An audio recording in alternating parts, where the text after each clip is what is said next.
Habari zenu wazima.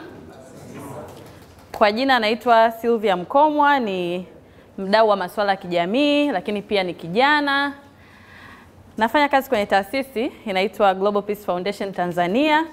Ni shirika lisilo la kiserikali, tunafanya uchechemuzi kwenye masuala ya amani, na kama tunavyojua amani sio tu pale ambapo hakuna vita, si ndio? Lakini maisha ya binadamu kila siku pale ambapo wanakosa furaha kutokana na changamoto fulani, hata kama ni changamoto inaanzia katika ngazi ya kifamilia, lakini katika ngazi yako wewe mwenyewe kama binadamu, lakini katika ngazi ya kijamii pale unaposhiriki masuala mbalimbali, hata shuleni, si mnakuwa mko wengi chuo.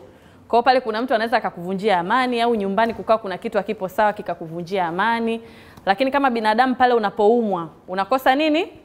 Amani. Unapokosa ada, unakosa amani. Unapokosa mawazo yale ambayo yanaweza kukusaidia kutatua changamoto ulionayo, unakosa nini? Amani. Na ndio maana hata leo tuko hapa kwa pamoja tuweze kujifunza, si ndio Na mimi nimetoka huko nikiamini kwamba mimi nakuja kujifunza zaidi kutoka kwenu. Na ndio maana kile kiti sitaki kabisa kinizoee, si ndio Mimi sio lecture na sio motivational speaker. Ni kijana mwenzenu ambaye na share experience ya kile ambacho mimi nimeweza kujifunza kwenye safari yangu. Kwa hiyo na kupitia nyinyi pia nategemea niwasikie na nyinyi kwenye safari zenu mnakutana na changamoto zipi, mnakutana na fursa zipi, alafu kwa pamoja tutaangalia tunatoa mawazo gani ili tuweze kutatua hizi changamoto ambazo tunapitia. Na kama kijana lazima uelewe kwamba changamoto sio tu, maana vijana tunaliliaga pesa sana, si ndio Lakini hapa unaweza ukapewa pesa ukawa hata una wazo la kulifanyia hiyo pesa iweze kufanya nini, kuzunguka au kurudi. Kwa huko kote kila mtu katika changamoto yake ni strength ya mwenzake, lakini weakness ya kwako wewe pia inaweza kuwa ni weakness ya mwenzako. Nani amejaza hiyo karatasi? Expectations. Ready? Asante. Ningependa nipate 2, 3 kutoka kwa dada sasa hivi. Yes. Sawa. Haya, kwa sasa hivi naomba ni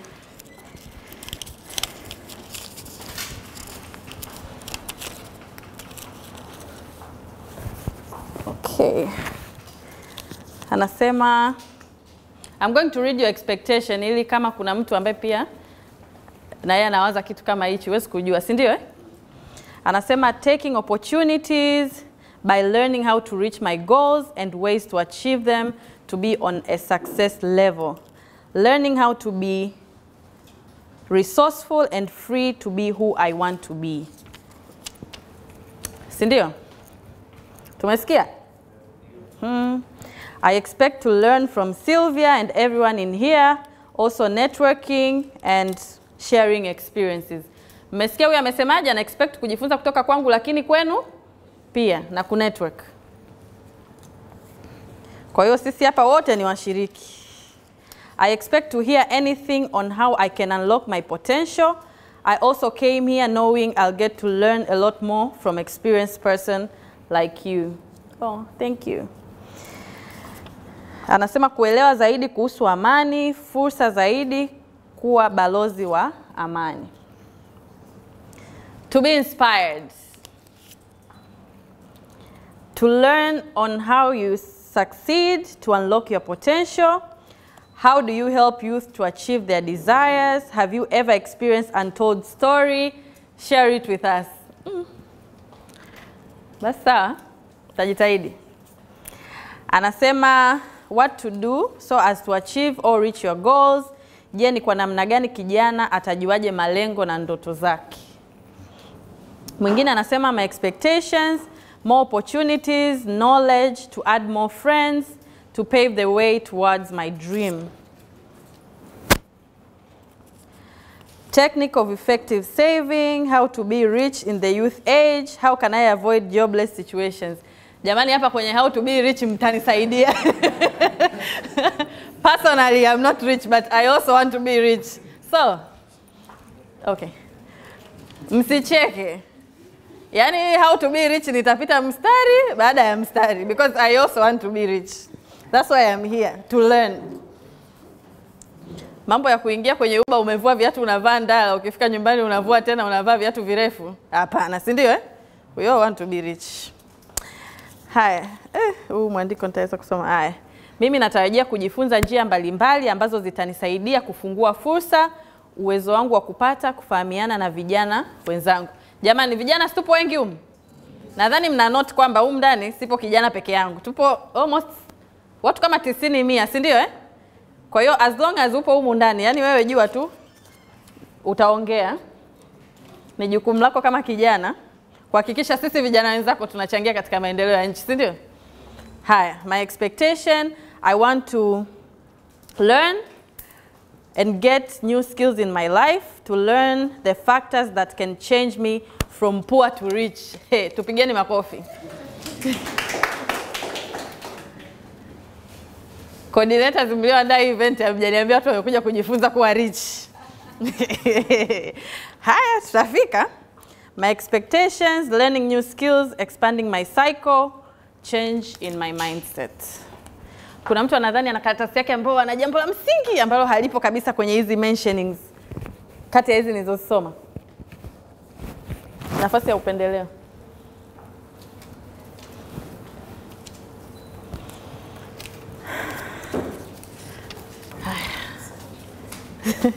Na maana jamani kwa nini nazisoma hizi? Kwa hiyo nivumilieni hizi dakika chache.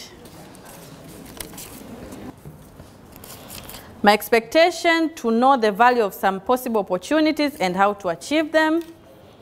My expectations, how to fit in international opportunities such as AU, UN, etc. My expectation, to unlock how to write a successful cover letter or CV, how to get into career with no relative academic qualification bila connection, au sio? Sawa. To network. Okay. My expectation, how can I unlock my potential, especially on work, environmental issues, life, land, life below water. Mtaniua jamani. Hizo utanisaidia kuzisoma. Photographer and help people on technology so that I can help myself and other, plus networking. How to avoid post-university trauma. Mtasema hizo trauma ni za mapenzi, za hela. Lazima tujue. To know, how to be successful in your goals. Huyu anasema, I want to hear the national and international opportunities. I need to know the ways, techniques in changing the disaster to opportunities. Yani, jinsi gani tunaweza tukabadilisha changamoto kuwa fursa. Madam atanisaidia kusoma hapo. Okay, moja anasema learning and unlocking opportunities, how to handle and face the need individual and society. Alafu nyingine anasema knowledge to achieve a dream youth future. Okay. Hello. Mnanisikia? Okay, huyu anasema to learn new things, to get a guide on how to do things. Wait, unajua nimesikiaje to get a guide? Watu wako hapa wanatafuta matua guide. Tunatafuta tena na guide. Here rich guys. Okay, anasema to expect to get insight on how to discover my purpose in life, talent, and how to be useful in my society. Learn opportunities for youth. Okay. Mwingine anasema ups and down in your journey, and how did you maintain peace through them? Who is your mentor and why? Naomba hili swali ulikumbuke. Sina amani jamani. Okay. Mwingine anasema I expect to grow critically. Mungu wangu. Hii itakuwa ni critically to assume. Jamani mtujibu huko hata kama sio wewe unajibu tu kwamba hiyo neno ni critical. Anasema learn more skills to be a listener more. Huko hatutaki ma listeners, si ndio? Huko hatutaki listeners. Tutaongea wote. Tutaongea wote. Ndio maana hata madam nimempa task hapa ili na yeye asiwe anaandika notes. Huyu anasema grab opportunities I get more inspiration to unlock potential, networking more. Mwingine anasema getting exposure and experience about international affairs from everyone in here, inspired to achieve and how to face different challenges in path or may to reach my goals. Mwingine anasema matarajio kujifunza kutoka kwa watu wengine mahali hapa kuhusu safari zao, kuelekea ndoto zao na kufikia malengo walionayo, kutengeneza connection mpya mahali hapa, jinsi gani ya kuchangamkia fursa zitakazo jitokeza katika safari ya kufika malengo yangu, kuchangia chochote pale nitakapohitajika. Wow. Thank you. Are we done? Almost 3. Okay. Anasema, what is Global Peace Organization? Your relation to Farkan and Dream Defender Organization? Do you understand the question? Yes, I do. Okay. Your area of interest and scope in Tanzania regions. What are your potential donors and timeline of your projects in Tanzania? Your job communication and sponsorship towards global, international within all the teams. Nadhani nakuhusu sana. Anasema anategemea kujua ni vipi umefika ulipofika, changamoto gani ulikutana nazo na vipi uliweza kuzivuka. Huyu anasema to learn more from others. Yeah. Tujipigie makofi.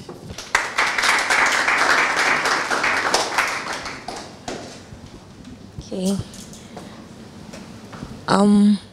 Ambacho nimejifunza kupitia hizi expectation ni kwamba kila mtu aliyeko hapa ana kitu ambacho anakiexpect kwenye maisha yake, na kila mtu aliyeko hapa kuna lengo ambalo anatamani alifikie.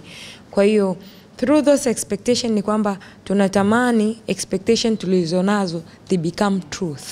Yani expectation that we have become truth. So that's what I learned from what we wrote. Thank you. Anyone else? Anything to say on that? Huyu hapa ana kitu cha kuongea.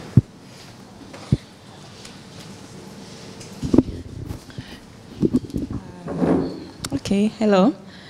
So about the expectations, what I've realized is that people have different expectations coming here. Unakuta wengine wamekuja na 4, mwingine na 1. So majority people want to network, which is already for the people who were here early, we did a lot of that already, which is nice. And a lot of people want to know how Miss Sylvia here has arrived to where she is today, and ways how to get there. So that's what I summarized from a lot of the expectations. Now, the other issue of being rich. Kabisa hata mimi naliafiki. Kwa mli network bila mimi. Sawa. Mnadhani mimi kuwepo hapa ndo solution ya expectations zenu? Like, how do you define my presence here today? Anyone? Tangazo lilitolewa, mkaambiwa speaker ni huyu, si ndio? Mlivyoambiwa speaker ni huyu mkajisajili, si ndio? Mkaja hapa. Mkaja hapa. Nimeuliza what are your expectations kwenye hii session, mmeandika mambo mengi sana, si ndio? Lakini I also want to hear from you, vijana wenzangu, si ndio? Mimi kuwepo kwangu hapa, wewe una define vipi in reverse to you being here? Yani, what is the value? Okay, let me say this. What value do you think naweza kuileta kwako? One, in terms of, do you think I will have solutions that ukinyanyuka hapa utakuwa umepata majibu ya maswali yako ya maisha, hizo expectations zako, because tukirudi nyuma, all these things ambazo nyinyi mmeandika, si ndio? You want them to become a reality. So I want to measure, to reflect, kabla hata sijaanza kuongea, kwamba wewe unadhani presence yangu hapa ina add nini kwako, au to what extent do you think I can be part of the contribution ya yale ambayo unayategemea, unayatarajia katika maisha yako.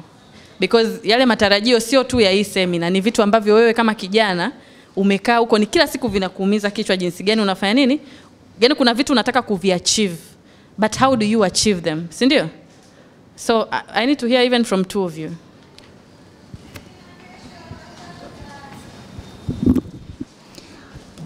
Okay. Kitu cha kwanza ambacho ninaweza kukizungumza ni kwamba we are learning through mistakes.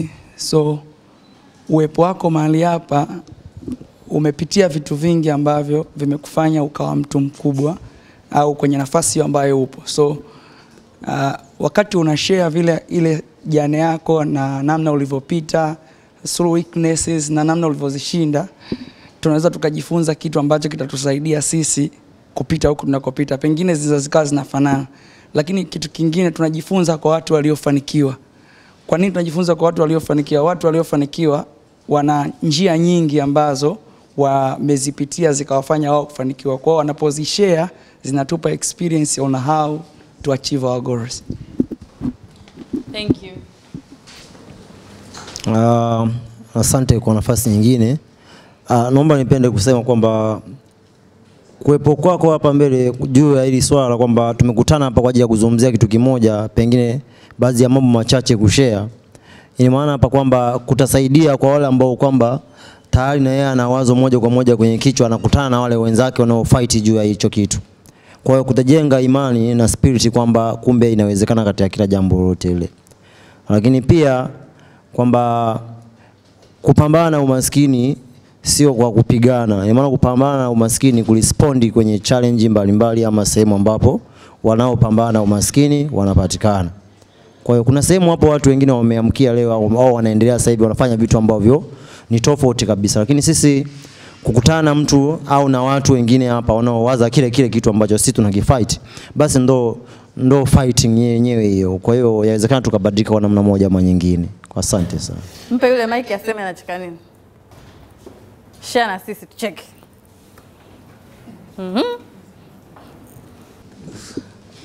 Mimi nimefurahi tu baada ya kusikia, yani hivi tunavyokuja hapa ndo tunapambana yani.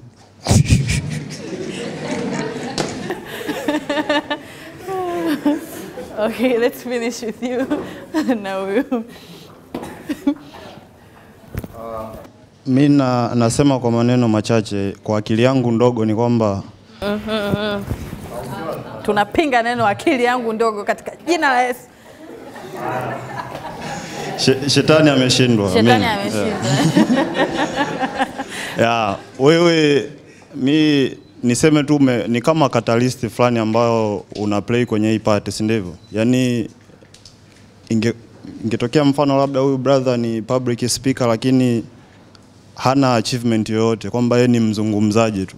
Kwa hiyo ukimleta hapo kuongea kwa vijana, sasa itakuwa ileti picha kwamba tunajifunza nini kwake afu hajapiga hatua yoyote.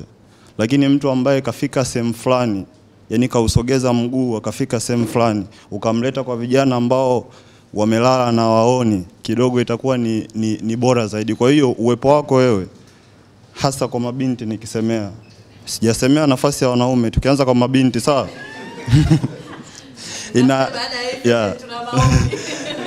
So inawapa ni kama moyo fulani kwamba kama mwanamke kaweza, kwa nini mimi nishindwe? So hata sisi ambao tupo hapa, bro, usicheke.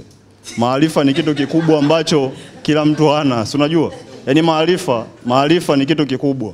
Kwa hiyo ni hatua moja ambao bro amesema tunajituma. Kwa hiyo uwepo wako ni catalyst. Una remain unchanged at nini? Hapo sasa. Nakuja kumalizia na ule kaka, lakini nataka ni press kwenye kitu kimoja, sawa? Yaani umeongea sentence ambayo nitaibeba maisha yangu yote. Amesema hatupigani na umaskini, si ndio? Lakini tuna respond to the challenges ambazo zinasababisha nini? Yaani mimi siwezi pigana tena kwenye maisha yangu. Tuendelee. Shukran. Okay. Uwepo wako wewe ni kwa sababu una kitu unataka kushare na sisi. So kama alivyosema pale bro kwamba wewe una act as a catalyst, it's okay. Lakini pia uwepo wako wewe ni kwa ajili ya kutuunganisha sisi kama vijana, kwa sababu tunaamini kwamba umoja ni nguvu. So ndio maana umetuita hapa sisi kama vijana, umetuita kutuunganisha ili tunaamini kwamba katika kushirikiana tunaweza tukafanya kitu kikubwa. Kwa kuwa tumefika hapa, naamini tutapata marafiki, tutakuwa kitu kimoja. So kuna kitu fulani atakuwa nacho, atashare na mimi, nitapiga hatua kutoka hatua moja kwenda nyingine. So in short ni kwamba unatuunganisha ili tuweze kufanya kitu kikubwa kwa kushirikiana. Asante. Asanteni sana. Natamani kulia lakini nikilia makeup itatoka. But before I start saying anything, kiukweli napenda ku appreciate you guys being here. Unajua kwa nini? Leo mmeniongezea na mimi ndoto. Unajua ndoto gani? Mimi nafanya kazi kwenye NGO, si ndio? Na tunaandaa events. I have a lot of friends. Kuna watu wengi najuana nao, si ndio? Lakini every time you get to meet people, lazima mfanye effort za kuwatafuta hawa watu. Lakini picha yangu ikiwa kwenye bango, nikiwa speaker peke yangu, and all of you guys came, it means na mimi kuna hatua, yani mmenifanya nione kwamba kuna hatua nimefanya nini? Nimeipiga. Wakati naingia hapo muulize kaka zangu wamekuja kunipokea huko chini, naambia kuna watu wangapi, wananiambia kama 80. I couldn't believe it. Yani sijaamini. Kwa sababu gani? Na nilimuuliza kwa nini mnaweka speaker mmoja? Kwa sababu sijai kuhudhuria event afu mimi nikawa the only speaker. Kwa hiyo kunaweza kukaa na factors nyingine nyingi, hata za watu tu ambao unakuwa nao kwenye panel. Wewe unaweza ukapull out 10 people na yule panelist mwenzako akapull out 20 kulingana na influence mlionayo. Lakini ukiwa peke yako, even the fact kwamba kuna watu wameandaa Dream Defenders na the foundation wameandaa, lakini bado you are faced to pull out these many people. Niseme tu asanteni. Leo na mimi naondoka hapa kuna kitu nimejifunza, lakini pia mmenifanya ni measure kile ninachokifanya, si ndio? As a person unaweza ukawa umekaa huko, yani mimi unajua hapa huyu anavotumia maneno, unajua wewe ni mtu mkubwa, unajua umefanya makubwa. Mimi I'm like mbona mimi for myself every day I wake up in the morning, I don't see the picture you guys see. Mimi sioni hiyo picha kabisa. Lakini najiona niko kwenye safari ambayo na mimi niko wapi? Yani najiona sijafika hata robo ya yale mafanikio ambayo nayatamani kama kijana. Hata kama sio mafanikio ambayo yana cost hela, lakini mafanikio tu ya kawaida, si ndio? The same way nyinyi mmetoka huko mmekuja hapa mkiamini kwamba vipo vitu mnaweza kujifunza kutoka kwangu. Kwa hilo kwanza niseme asanteni. Lesson 2 niliojifunza kutoka kwenye hizo expectations zenu ni kwamba kama vijana lazima tuelewe kuwa vijana tuko wa aina nyingi, si ndio? Tuna kundi la vijana. Lakini ndani ya kundi hili la vijana, kila kijana anapitia changamoto za kwake mwenyewe. Hapo tumetoa tu zile general expectation kwamba you want to be successful, you want to learn ways in how you can pursue your goals. But imagine tungesema hapo tuandike kwamba what are your specific goals as an individual. Kila mtu angesema za kwake tofauti, si ndio? Kwa kama vijana lazima kwanza tuelewe kundi la vijana ni jina, lakini ndani yake tuko vijana wa aina tofauti, tuna malengo tofauti, tunapitia changamoto tofauti, tumetoka kwenye background tofauti, tunasoma masomo tofauti, watu ambao tuna interact nao kwenye maisha yetu ya kila siku ni watu tofauti. Kwa hata wewe ulivyokaa hapo, amini kwamba wewe ni watu tofauti kwa namna yako, without judgment of whether your difference is good or bad, whether you are high or middle or here, but you are different. tukianza kuandika profile ya huyu kama binadamu, lakini kwenye professional level, kwenye level yote ile ambayo tunaweza kumuona, atakuwa ni tofauti ya wewe na wewe na wewe na wewe na wote humu ndani. Kila mtu anaweza kaja na story yake tofauti, na kila mtu ukasema kumbe mimi nilikuwa najua ni hivi, kumbe tunapitia vitu. Ndio maana mwanzo nilisema strength ya mwenzako inaweza ikawa ni changamoto yako, lakini changamoto yako inaweza ikawa ni strength ya mwenzako. Tunarudi kwangu. I hope nitajibu maswali mengi kidogo kutoka pale. Mimi naitwa Sylvia Mkomwa, narudia tena. Sasa hivi nafanya kazi kwenye taasisi inaitwa Global Peace Foundation Tanzania. Lakini before sijaajiriwa, nimesoma jitegemee form 1 mpaka form 6. Nimesoma UD, nimemaliza pale na degree ya Political Science and Public Administration. Wanaosoma UD wanajua PSPA. Lakini Sylvia okay. Mimi ni mtu mcheshi kwanza, lakini pia ni mtu ambaye niko very flexible in life and I'm very passionate about the community. Kwa hiyo toka niko shule nimekuwa nikijihusisha kwenye michezo, kwenye masuala ya yani mimi nikwambia mimi ni wale watu ambao I try. Yani njoo ucheze mpira, naingia uwanjani nacheza mpira. Kama siku ya kwanza nilishindwa, siku ya pili nitafanya mazoezi. Kama ni kitu ambacho nimekidhamiria basi nitaendelea nacho, na kama sijakipenda then nitaachana nacho. But the first time I get the opportunity to experience, I will definitely, yani sita. Wakati nakuja hapa nilikuwa naumwa tumbo njiani, yani kama sijawahi kukaa mbele za watu na kuongea. Yani nilikuwa nasikia nervous than I've ever been, unajua Lakini kumbe maisha bwana hayazoeleki. Every time you experience something it's like una experience kwa mara ya kwanza. Lakini ndo binadamu, ndo maana unaambiwa hakuna mwisho wa kujifunza. Yani kila siku unapokuja kufanya kitu yani kila siku yako asubuhi it's a new beginning to be a different person, to be a better person, to do what you do even better than you did yesterday. Kwa wakati niko shule jitegemee huko, nilikuwa prefect, nilikuwa team captain wa timu yetu ya mpira wa miguu, football, nilikuwa nacheza volleyball. Yani mimi ni kiraka. Kwenye timu za wanawake huko akimisi mtu nakuja kuitwa, twende kuna tournament. Mwisho wa siku nikaja kuvunjikaga mkono kwenye mechi ya UMISETA wakati ndo naenda timu ya mkoa. Nilivyovunjika na wazazi wangu nao wakasema mama hapo ndo sisi hatununui tena njumu wala nini. Then yani unajua zinakuja zile story, wewe ni msichana, utakiwa kuwa na nini wanaita makovu na nini and all that. So that was the end of me kwenye mpira wa miguu shule, but it's my favorite sport mpaka leo hii. Bado naweza kupiga vidadana viwili vitatu, vinafika 50. Yes. So nimesoma jitegemee form 1 mpaka form 4, nimemaliza, nikarudi tena jitegemee form 5 na 6, nikawa dada mkuu, lakini still sikuacha kufanya yale ambayo nilikuwa nafanya nini? Nayafanya. And from me I think it was just my character. Yani ni mtu ambaye nimechangamka, si ndio Yani nipo hapa na hapa huku na kule na nini, kwa hiyo nimekuwa nikijishughulisha hivyo kwenye clubs. Juzi nilikuwa naangalia vyeti vyangu na UN clubs, nini club, yani vingine hata sikumbuki kama nilishai kuingia kwenye hizo clubs zao, lakini nilipewa vyeti karibia 7 on my graduation. Kwa that's how much naweza kujipima kwamba how social I am kwenye kuishi na watu, lakini pia kwenye kushiriki katika masuala mbalimbali ya kijamii. It's my passion, yani kutoka moyoni. Nimemaliza form 6 jitegemee. Nikaa dada mkuu wa kwanza toka shule ianze kupata division 1. Nipigeni makofi, I'm so proud of myself. I said this sio kwa sababu mimi ndo na akili duniani, lakini the history unajua jitegemee ni shule ya jeshi na mambo. Yani kuna siku hadi wewe dada mkuu unaingizwa chini ya meza unapigwa kwa makosa ya wenzako walioyafanya.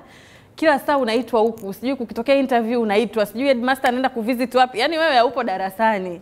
Masaa yote unazunguka tu shule, yani una smart area, unasubiri waliochelewa, wakamate, wape madumu, wakachote maji, wamwagilie. Yani adhabu, yani kama wewe ndo mwalimu.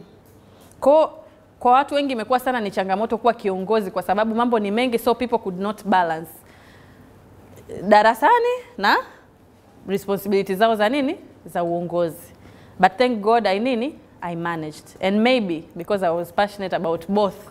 Na mimi shule pia ni priority kwangu. Kwa nikaja kuingia UD. UD sasa nikasema hapa tena ndo usister uishie huko form 6. Sio kwa ubaya. But I started doing other social things. Kwa nimefanya online, nilikuwa natangaza online TV, nimeshatangaza kwenye TV yenyewe, tena ile TV ya kanisa inaitwa, iko Tabata kule. Inaitwa Tumaini. Nilikuwa natangaza kile kipindi cha watoto kile. Wakati niko chuo. Nikajaga kupata this channel inaitwa Kaskazini Mix. It's an online TV ambao at that time nafanya modeling. Nilianza kufanya modeling muda mrefu kidogo, nilikuwa mwembamba sana.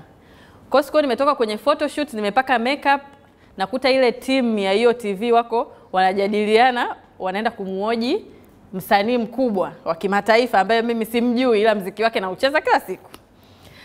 Wakaniambia, "Hey, unaenda wapi?" Naambia nimetoka kwenye photoshoot and all that. Wakasema, "Can you help us do an interview?" Nikamwambia, "Interview ya nani?" "Wewe twende." Mimi nikaingia kwenye gari, of course nawajua. Nikaingia kwenye gari tukaenda Hayati pale. Tulivofika wapo kina Milad Ayo, yani hao watangazaji wote mnaowajua nyinyi Tanzania wa TV na radio kubwa wako pale, watangazaji zaidi ya 80. Yani wale wadogo, wakubwa na nini, yani walialikwa pale.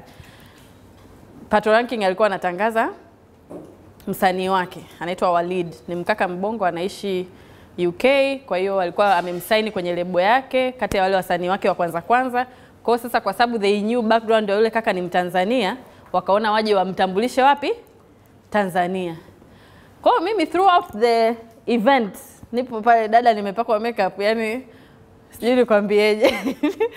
Unaona? Kwa hiyo nimekaa, kila mtu ananishangaa, huyu ni nani? Anatoka wapi? And mind you, mimi shule nilikuwa ndo mdogo darasani, chuo nilikuwa ndo mdogo darasani. I think I was one of the youngest people in the class. Sidhani kama kulikuwa kuna mtu mdogo kuliko mimi. Kwa hiyo even my life nimekuwa hivyo. Yaani kila sehemu unapoenda niwe ni mdogo tu.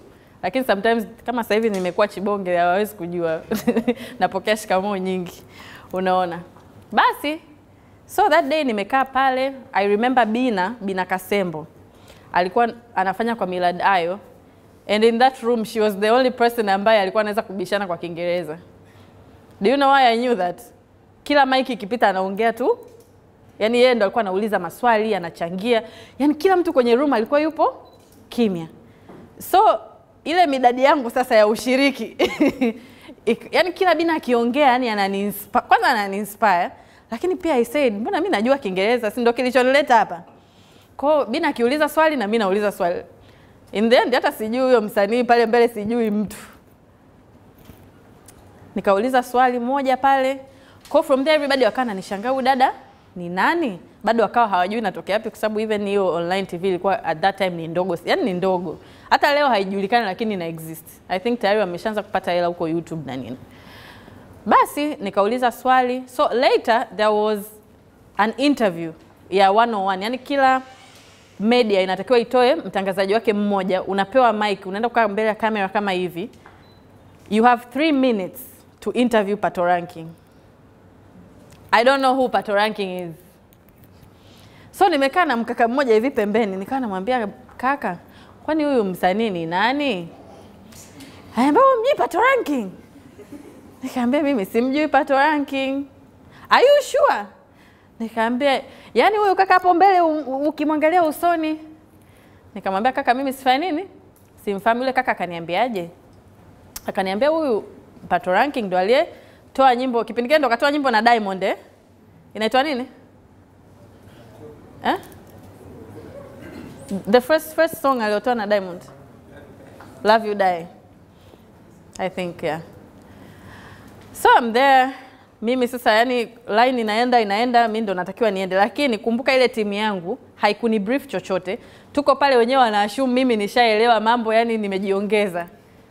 Na yule kaka naye alikuwa ananiongelesha out of the interest to just know mimi natoka wapi. Kwa nilimwahi na swali. Akaniambia, "Huyu kaka anaitwa Pato Ranking, ni msanii kutoka Nigeria. Ni msanii mkubwa." Akaanza kunionyesha sasa, ndo alivyonionyesha hiyo nyimbo ndo nikajua kumbe huyu ndo Pato Ranking. But at that time also sikujua kumbe Pato Ranking ametoa nyimbo mpya ile I'm available ile. Mambo ya kushake. Ndo mambo yangu haya.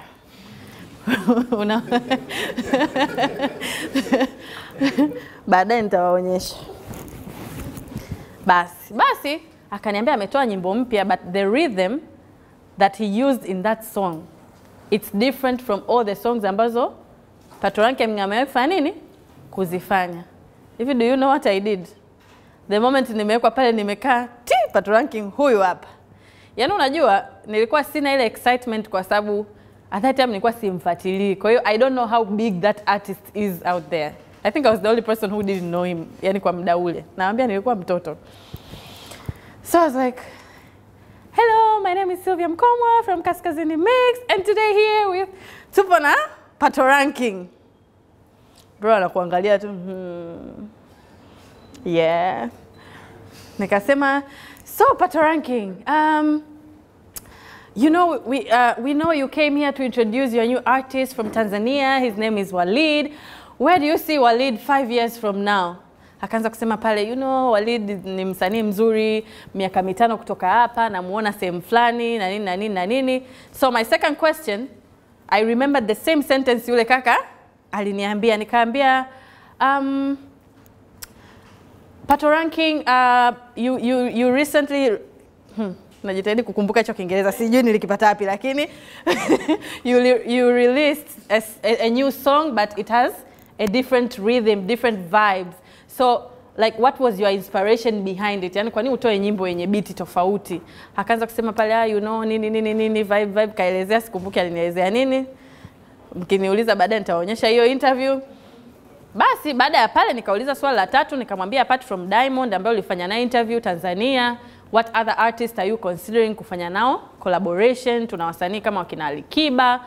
Akasema, yeah, I'm looking at, you know, the possibility ya kufanya na artists wengine wa Tanzania kwa sababu Tanzania ni kama yeye kwake alikuwa anapoona kama nyumbani. The interview was done. I watched that video. Baada ya pale yani ndo washai rekodi wameiposti huko YouTube. Mimi niliangalia mara 100. I can count. Mimi najiangaliaga mwenyewe yani nikiposti kitu kila saa nikaa kwenye simu yangu naenda kwenye post. Sylvia. Nakaa. Baada ya dakika 5 yani mimi I'm a fan of myself. Paka ofisini wananiambiaga, "Hivi are you obsessed with yourself?" Au wewe yani like what's wrong? I'm like, unajua wakati mwingine mtu huamini vitu unavyovifanya, because when you read the comments it's like everybody is telling you you are doing something different, you are doing something unique, una confidence, una nini, but you don't see it within yourself kwamba wewe you are that. So I go 3-4 times yani I'm like, hivi watu wananiambia kwa kunisifia tu nijisikie vizuri, or am I really doing something good? Mpaka leo ni swali ambalo kila siku nikiamka asubuhi najiuliza, but it keeps me going. Things like this keep me going. Basi ile interview ikaisha. So it was a turning point for me, unajua yani umeexperience kitu kwa mara ya kwanza, kitu kikubwa kwenye maisha yako ukiwa bado mdogo, lakini watu hawaelewi ni kwa jinsi gani wewe uliweza kuwa flexible enough to actually pull that off. Hakuna mtu aliyewahi kujua mimi sio mtangazaji pale. And from there kanipa confidence. Hadi hawa Tumaini TV walivoniita, nikaenda. Kwa sababu gani? Like I had something that ilinifunza kitu. Kwa hiyo nikanipa confidence ya kuamini kwamba kumbe naweza kufanya hichi kitu. 2017 nikaenda Miss Universe. Miss Universe Tanzania inakuwaga inasimamiwa na Maria Sarungi. Although I think hizi past 2 years haijafanyika, lakini mwaka wetu sisi ndo ilikuwa mwaka wa mwisho sijui. I think the rest walikuwa wanateuliwa wanaenda kurepresent. Kwa hiyo 2017 nikafanya Miss Universe, nikaingia kwenye top 10, nikaingia kwenye top 5, lakini sikufanikiwa kufika kwenye top 3. But also it was a learning point for me. Kuna mtu aliniuliza, kuna kitu gani ambacho you don't normally share but it's a challenge or anything? Let me tell you guys. Wakati nipo kwenye hiyo top 10 ya Miss Universe, tulikaa kambini au top 10. Tukaenda mpaka siku ya mwisho ndo final day. On the final day mimi nilikuwa na majibu hayo mawili, although for some reason I thought nitashinda au nitakuwa namba 2 au namba 3. Nitawaelezea kwa nini. Lakini kuna kitu kilikuwa kinanifanya nisiamini pia kwamba naweza nikapata ile top 3. Unajua ni nini? Kwenye ile top 5 tulikuwepo watu 5 ambao one of the person she has exactly looks like me. Sijui unaelewa? Yaani ana rangi yake ya ngozi ni kama yangu. Siwezi kusema tunafanana, lakini yani tukiwekwa hivi wawili, yani sisi hadi urefu ndo tunalingana. Kwa from the way mimi nilimuona yule rafiki yangu, alikuwa actually yeye ndo alikuwa na vigezo, and I can accept mpaka leo, alikuwa na vigezo vya kupata ile top 3, you know? But I was so disappointed when I didn't get ile 1, 2, 3. I cried for 2 weeks nyumbani, nalia. Wakati mimi nienda kugombea Miss out of influence ya watu, walikuwa wananiambia kagombea kwa sababu tu nilikuwa mwembamba sana. I thank God now. Yes. Hapa sijavaa suruali. Vaa gauni. Anyway, so yeah, I didn't get to the top 3. I was super disappointed, like very, very disappointed.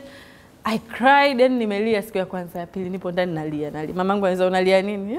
Sijao namba 1, namba 2, namba 3. Sijaonewa, lakini mimi mwenyewe niliona situation, na asikubali kushindwa sio mshindani. But competition is just not my thing. Unajua? Yani kuna vitu ambavyo lazima uwe na confidence in yourself to actually participate. Kwa mfano, sasa hivi watu wengi wana participate kwenye awards, si ndio? Kwenye awards watu wanapiga kura. Unaweza ukashindwa au ukashinda. Kwa hiyo moja inaweza ikawa ni effort zako, mbili ni wewe mwenyewe unakubalika, watu wakakupigia kura ukashinda, lakini ule moyo wa kuaccept kwamba sijakipata kile nilichokuwa nakitarajia. Jamani, inauma, si ndio Inauma sana, especially when you have to compare yourself with people. Yani ushindani wa wewe kwa wewe utakuuma, utamaliza. Lakini ule ushindani unawekwa pale mwezi mzima unafanya mazoezi, kidogo inakudiminish, but it's how you go stronger. Kwa iliniuma sana, lakini behind this story is that all my life, kwa sababu nilikuwa na aspirations za kufanya kazi za kijamii, mimi nilikuwa na assume Tanzania ili uweze kufanya kazi za kijamii lazima uwe maarufu au lazima uwe na title. I grew up thinking that, na sijui niliipata wapi. But I think it's just the thing nilikuwa naona. So unajua unaona ma role model huko, unamwona mtu huyu anafanya hivi. Kwa mimi siku zote nilikuwa najua ili kufanikisha masuala ya kijamii ni lazima ufanye nini? Uwe aidha unajulikana au uwe una nini wanasema, una title kwenye jamii, yani uitwe mtu fulani, uwe na acknowledgement ya watu of who you are. Kwa ile kitu iliniuma kwamba I've lost 2 things, my dream and the competition. But it took me a while to come to explain to myself kichwani kwangu na kuamini kwamba it wasn't about the popularity, it wasn't about the title, si ndio But ilikuwa ni kitu ambacho kipo kwenye nini? Kwenye moyo wangu.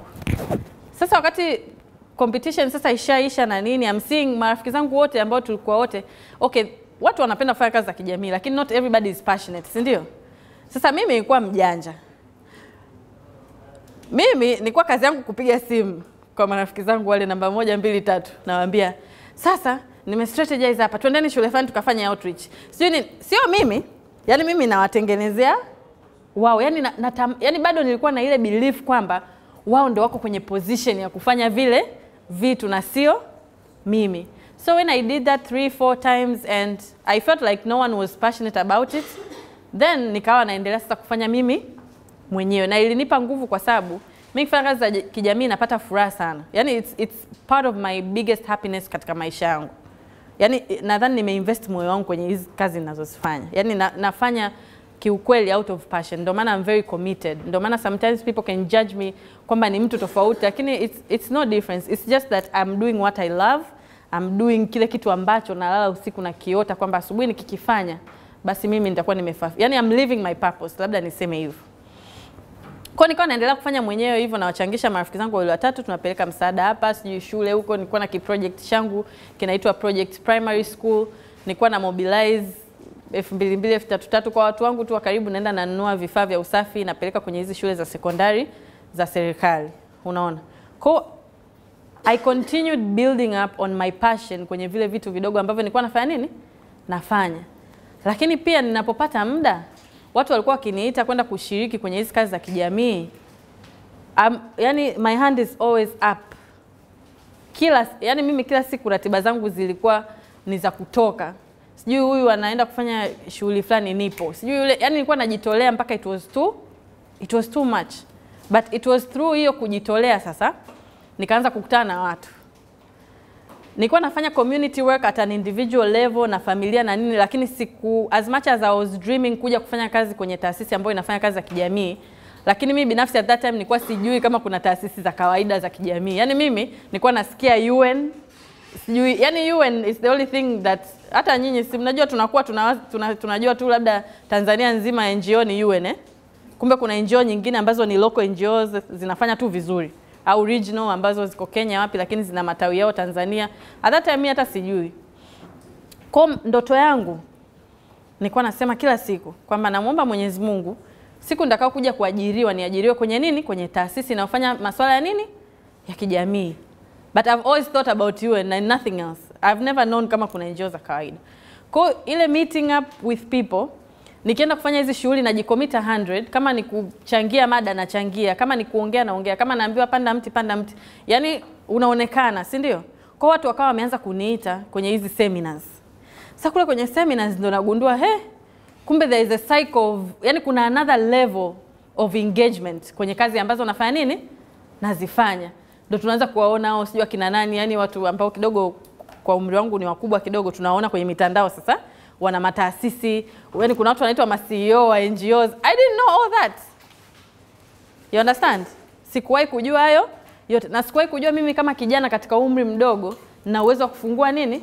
Taasisi. And if I knew that, probably by now I would have had my own NGO, si ndio? Lakini ndo tunakuja kujifunza huko mbele kwenye safari ya nini? Ya maisha. Kwa when I started interacting with these people, na yenyewe kuna changamoto zake jamani. Naomba mchukue lessons kutoka tu kwenye hizi story kwa sababu this is how I share my experience. Kwa mfano, how many people have you seen ambao unaona ni ma role model, unaona kwenye TV wanafanya kazi za kijamii, but yet you don't know them personally, si ndio? Ushakutana na watu wangapi na they don't talk to you in a way you thought they would talk to you? How many people? Mkiendaga kwenye hii mikutano, have you met someone ambaye unamuona kwenye mtandao and you feel like character yake, yani ile character ambayo wewe ulikuwa unaiwaza kichwani kwako sio ile ambayo unamkutana nayo? Si mnakutana hivyo kwenye hizo situations? Hata mimi tu kwa mfano, personally, like I meet a lot of people, si ndio? But what engages me with people that I don't know is the person I am. Yani it's me. Si ndio? Lakini ipo siku utanikuta nimeshachoka, nishavurugwa, si ndio Uwezo ukanikuta hivi labda ukanisalimia nisirespond the same way I responded today. Si ndio? Hiyo itakuwa ni bahati mbaya. Hiyo siku kweli ukiniona hivyo, yani ujue kuna kitu kimenikwaza au yani I'm going through something myself. Lakini not everyone is as the way we picture them, tunavyoona kwenye picha au tunavyoona vile vitu wanavyofanya nini? Wanavyovifanya. Kwa pia hilo kama vijana muelewe kwamba sio kila nafasi unayoipata unaamini kwamba utasikilizwa basi utafanya nini? Utasikilizwa kwa wakati huu ambao wewe unaona ndo wakati sahihi. You don't know what that person is going through. You don't know who that person is at a personal level. Ushaikuona watu wana picha kubwa kwenye jamii lakini ukiwakuta the way wanavyoishi na watu wao wa karibu wanavyowatreat. Sometimes they treat people bad. But those are personal characters, personal traits which most of the time sio trait nzuri, si ndio? Yaani ikitokea wewe unamtreat mtu vibaya, kweli hiyo siku tukuelewe kwamba wewe ulikuwa unapitia kitu kikakufanya usiwe kwenye mood nzuri, lakini sio ni kitu ambacho ni sehemu ya maisha yako. Yaani kwamba tabia, wewe ukikutana tu na mtu hata kama umjui unamtreat nini? Vibaya. Let that person treat you bad ili urespond, lakini sio tu in a situation ya kawaida umekutana na mtu anakusalimia. Kwani kakufanya nini? Mtu sikakusalimia. Kwani amekushika mkono twende kwenu? Hapana. Salimia wewe, endelea na maisha yako kwa sababu pia hujui huyo mtu ni nani. Kwa hivyo nikapata hizo networks, nikawa naonekana, but I think one of the things ambazo zilikuwa zinanifanya ni stand out ni ile kutake zile opportunities za kuonekana. Yaani dunia sasa hivi ni ngumu kupeleka CV yako kwa mtu, lakini ni rahisi unapopata opportunity ya kuonyesha kile ulichonacho unafanya nini?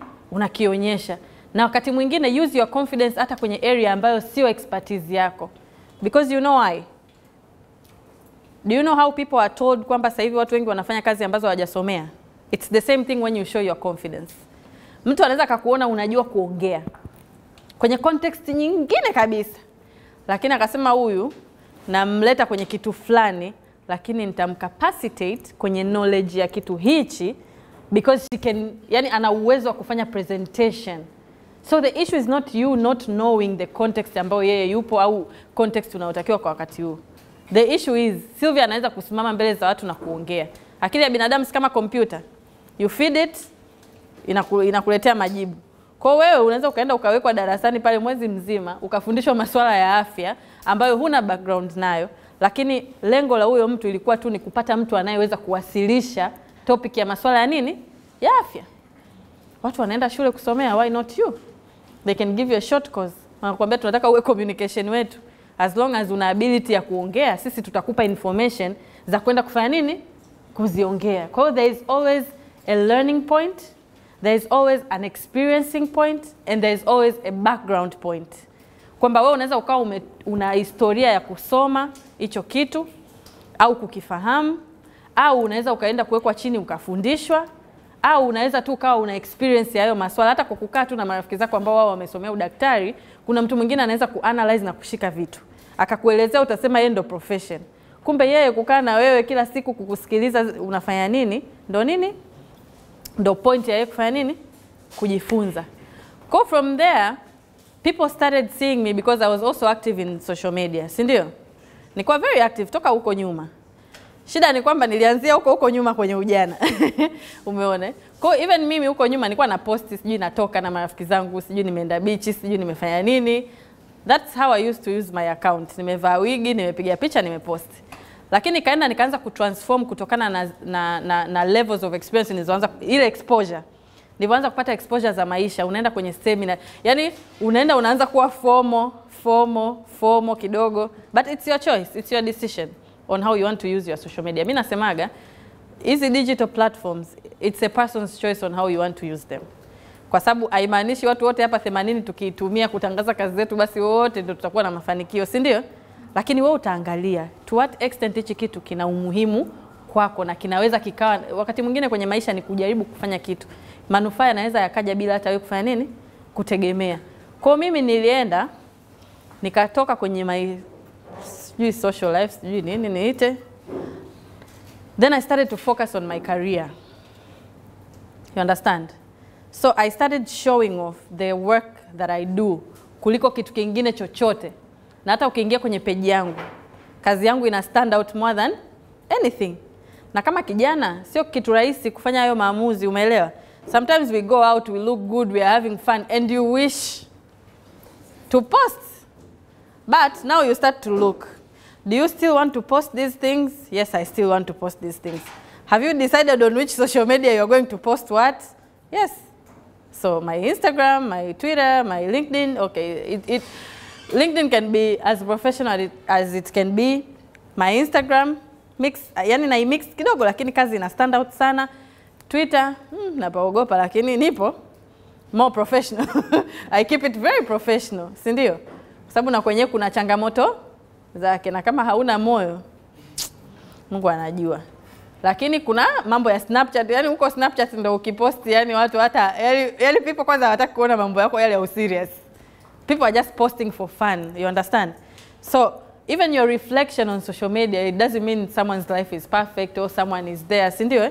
Anakuonyesha tu kile anachotaka wewe ufanye nini? Ukione. Kwa mfano mimi nimeamua nina ndoto za kufanya kazi kwenye mataasisi makubwa kuliko hii niliyokuepo, si ndio? So I'm building my profile on my digital platform which has helped me a lot. Hata saa hizi naitwa kwenye hizi seminar ni kwa sababu that's where they have seen me.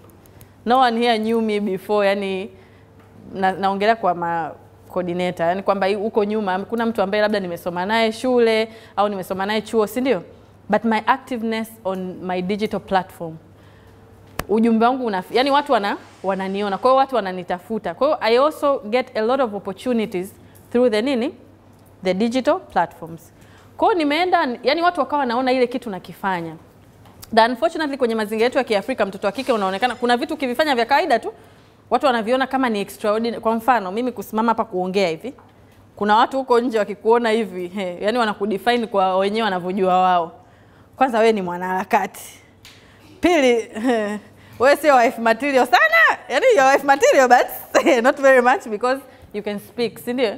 Lakini they don't understand kwamba maybe I'm using my ability ya kuongea. Mimi ni muongeaji sana kwenye mazingira tu ya kawaida. Kwa I've chosen to use this what I have, badala ya kuchambana niitumie kwenye kusambaza ujumbe, si ndio? Niitumie katika kupambania jamii yangu, si ndio? Kwa uzuri kabisa. Kwa tayari nina purpose and I'm using every potential that I have to introduce, to raise awareness, to educate, to send a message, to send my message, to send message ya taasisi yangu, to send message ya kitu ambacho na engage nacho kwenda kwenye jamii ili pia kiweze kuwasaidia watu wengine. Kwa through that kuna mtu aliniona at that time Global Peace ndo yani iko chini kabisa, ni Global Peace ndo inaanza. Sio sasa hivi tunang'aa, yani ndo inaanza. Haina ofisi, ndo imefungua ofisi kwa mara ya kwanza. So they are looking for people kwa kuajiri. Kwa mimi mtu ambaye hata simjui alinitonya tu, kuna taasisi natafuta watu, omba. Kweli nikaomba, nikaitwa kwenye interview. Nilipoenda kwenye interview nikakaa kama almost a month, ndo akanipigia simu sana. Naona pia ofisi walikuwa washajiandaa, yani wameshapata sa facilities na nini. Nikaitwa pale, nikawa nafanya kwenye administration, namsaidia bosi kazi zake and everything za pale ofisini. But due time, the way nilivyokuwa najituma na ile flexibility yangu, akinipa jukumu hili nifanye nafanya, na yeye akawa ameniona kama nina potential. Akaanza kunishirikisha mambo ya programs.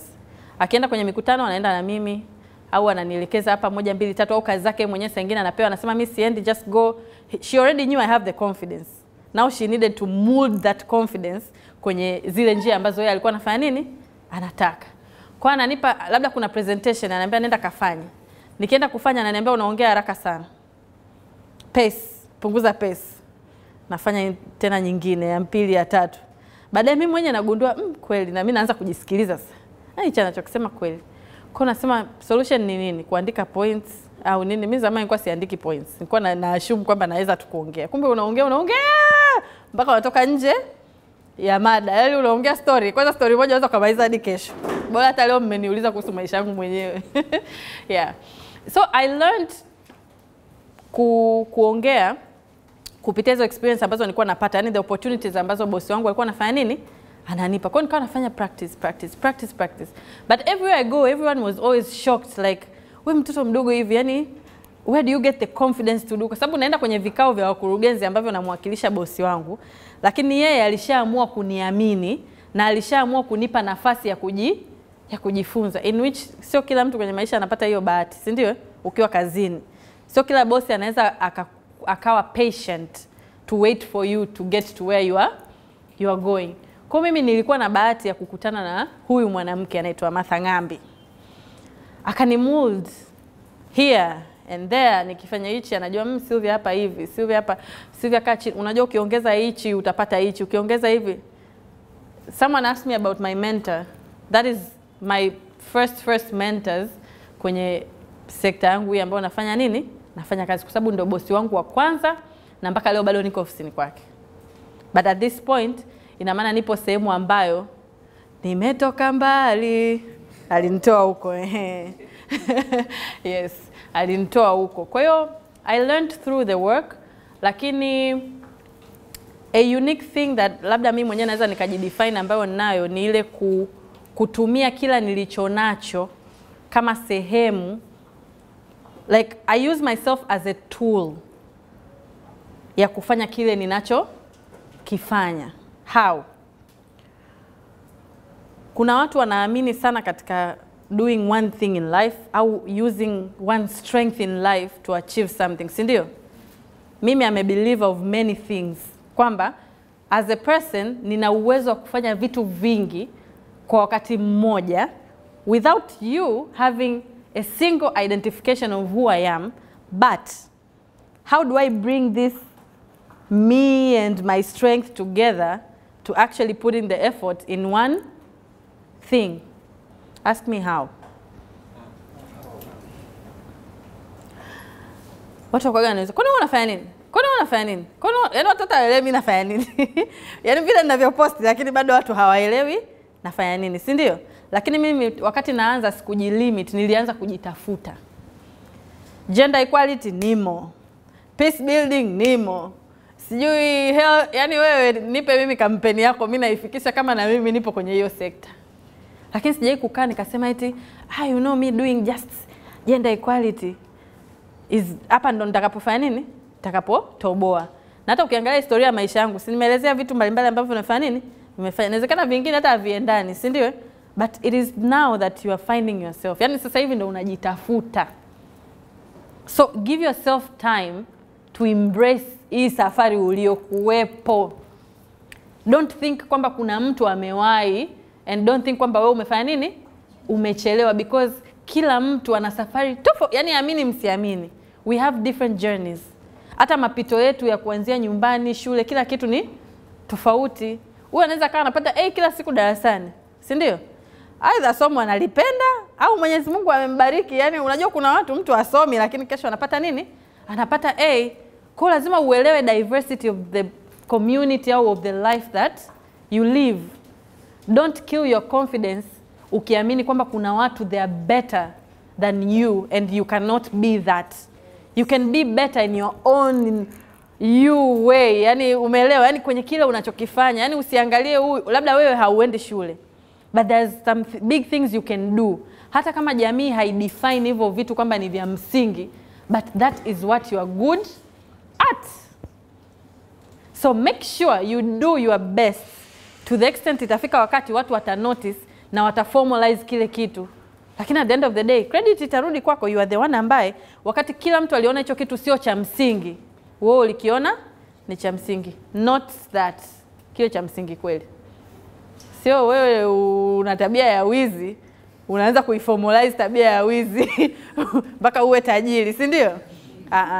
Kuna vitu vingine ambavyo wanasema shortcuts have last, si ndio? Na hata ukilast, ipo siku za mwizi ni 40. Kwa tufanye vile vitu, tuamini katika zile safari ambazo tulizonazo. Wewe unaweza ukawa unapenda labda kuimba, but katika maisha yetu shule is one of the most important thing ambayo inaweza ikakuharibia maisha yako completely, si ndio? Like the importance of school. So make sure you start to build up on your other activity while you are in school. Sio useme mimi naacha shule naenda kuimba. Je, reality ya jamii yako itakukubali? Si ndio? Umeona maisha yalivyokuwa tricky? Sometimes you want to do this, but there is this which is very important to everyone else, and those people, they are not ready to support you in this if you didn't carry this. Do you get that? Mnanipata? Mnanielewa? Kwa mfano, sisi tunavyoenda kwenye mikutano. Siku moja tupo kwenye mkutano wa Yuna. Pale ulikuwepo ndugu yangu nyuma huko, mwandaaji. Mkutano ulikuwa unahusiana na, walikuwa wanahamasisha, ilikuwa HIV something, ilikuwa inahusiana na masuala ya HIV. Kwa hiyo tuko pale, kuna wanafunzi wa chuo karibia 200. Kila mwanafunzi anayenyanyuka anasema, yani sisi sio ambao mlitakiwa mje mtuletee hizi lecture. Mlitakiwa mkachukue vijana kutoka Manzese, sijui uwanja wa Fisi. And mind you, wewe kama kijana, mimi kama kijana, I'm also a victim. Si ndio? And that's why you were called there. Aliyekuita alikuwa anajua kabisa wewe inawezekana huna huo, lakini probably uko katika nafasi ambayo yani unaweza ukapata au ukashiriki kwenye kitu fulani kibaya, si ndio? Kwa hiyo kakuita pale kukuelimisha kwamba bwana wewe upo kwenye risk. Yani ni kati ya victims ambazo muda wote unaweza ukakutana na hili janga, lakini lazima tukufundishe njia za kuondokana na hili janga. Kwa sasa kama wewe kama kijana unasema kijana mwenzako sijui wa wapi akachukuliwe aletwe, wewe mwenyewe umeshindwa kujitambua kwamba na wewe muda wote unaweza ukaingia kwenye lile nini? Kwenye lile janga. Ndio maana mimi hata kwenye mazungumzo ya wanaharakati nasemaga, even these things sasa hivi watu wengi hivi tunavyotuma picha kwa maboyfriend wanazipost, si ndio I don't judge people with who they are or what they are doing, but I will learn from the implication, si ndio? Kwa sababu naamini mimi ni binadamu na bado ni kijana. Yani wanasema ujana maji ya moto. Tunaweza tukaongea hapa, usitume picha kwa boyfriend, usifanye hivi. Wewe hapa boyfriend wako kumbe amekaa kule nyuma hatumjui, na wewe umekaa hapa. Yani hivi tunavyoongea wewe ndio unaituma sasa. Umekaa naye mwezi mzima, kumbe tumekukumbusha kwamba ulikuwa una picha unatakiwa ufanye nini? Yani huo ndio ubaya wa sisi vijana. Yani the moment you tell us something, you are reminding us to do it. So unaweza ukatuma huko kisirisiri, si ndio? Lakini tayari kwanza wewe kuwa nayo tu pale umeshajiweka kwenye riski ya kuituma. Maana utaituma muda na saa ambao wewe mwenyewe ufanye nini? Hujui. Kwa ni bora usipige kabisa, usiwe nayo kabisa kwenye simu ili siku shetani akikupitia akose evidence. Lakini sasa siku ndo shetani kakujia kichwani, alafu una material, content. My friends, it's so easy for him to make you send them hata kwenye situation ambayo wewe mwenyewe kutegemea kwamba utafanya nini? Utaifanya. Si ndio? Kwa mwisho wa siku they send it out there, zinatuzalilisha na nini, lakini where does the judgment come from kutoka upande wangu? Kwa sababu naamini hata mimi as much as of a reflection to youth that I'm seeing, but I also have people ambao wanaongea na mimi kuhusu maisha, si ndio? Kuni guide, kwa sababu wakati wote na mimi naweza nikaingia kwenye mtego wote. I'm still a young girl with as much as I've experienced in life ya kazi, life ya kila siku ya maisha, lakini still na mimi naweza nikakutana na watu ambao wanaweza wakaniingiza mkenge au nikashawishika kufanya vitu fulani katika wakati wote ule wa maisha. Na siongelee hata sasa hivi, hata miaka 10 kutoka sasa hivi bado naweza nikafanya kitu chochote kibaya. Lakini na mimi naombea Mungu wale ambao wapo juu yangu wanaongea na mimi waendelee kuniguide ili maybe kuna vitu nifanye nini? Niviepuke, because life is every day. We wake up to live every day. So every day is a chance for you to do something good or for you to do something bad. Na vitu vibaya vinaweza vikaja na circumstances za maisha, kwamba wakati mwingine sio wewe ulikuwa unatamani kufanya hicho kitu kibaya, lakini ni ulijikuta upo katika mazingira ambayo yamekuinfluence kufanya kitu kibaya. Na even when that happens, let's learn to be resilient with ourselves, because when we take things as lessons in life, we can always recover kutoka kwenye yale ambayo yametudidimiza. Ina maana tukirudi tunasema kwamba I'm coming back with the strength to understand where I am and what I should do. Kwa chochote ambacho wewe unakiwaza au yale malengo yako ambao ulionayo, si ndio? Make sure kwanza you identify yourself. Jitambue kwanza wewe kama kijana. Hii stage ni ngumu, lakini ndo ukweli, si ndio? At first we are very reluctant to listen to the people around us au to kusoma yale mazingira tulionayo, kukubali ukweli wa mambo.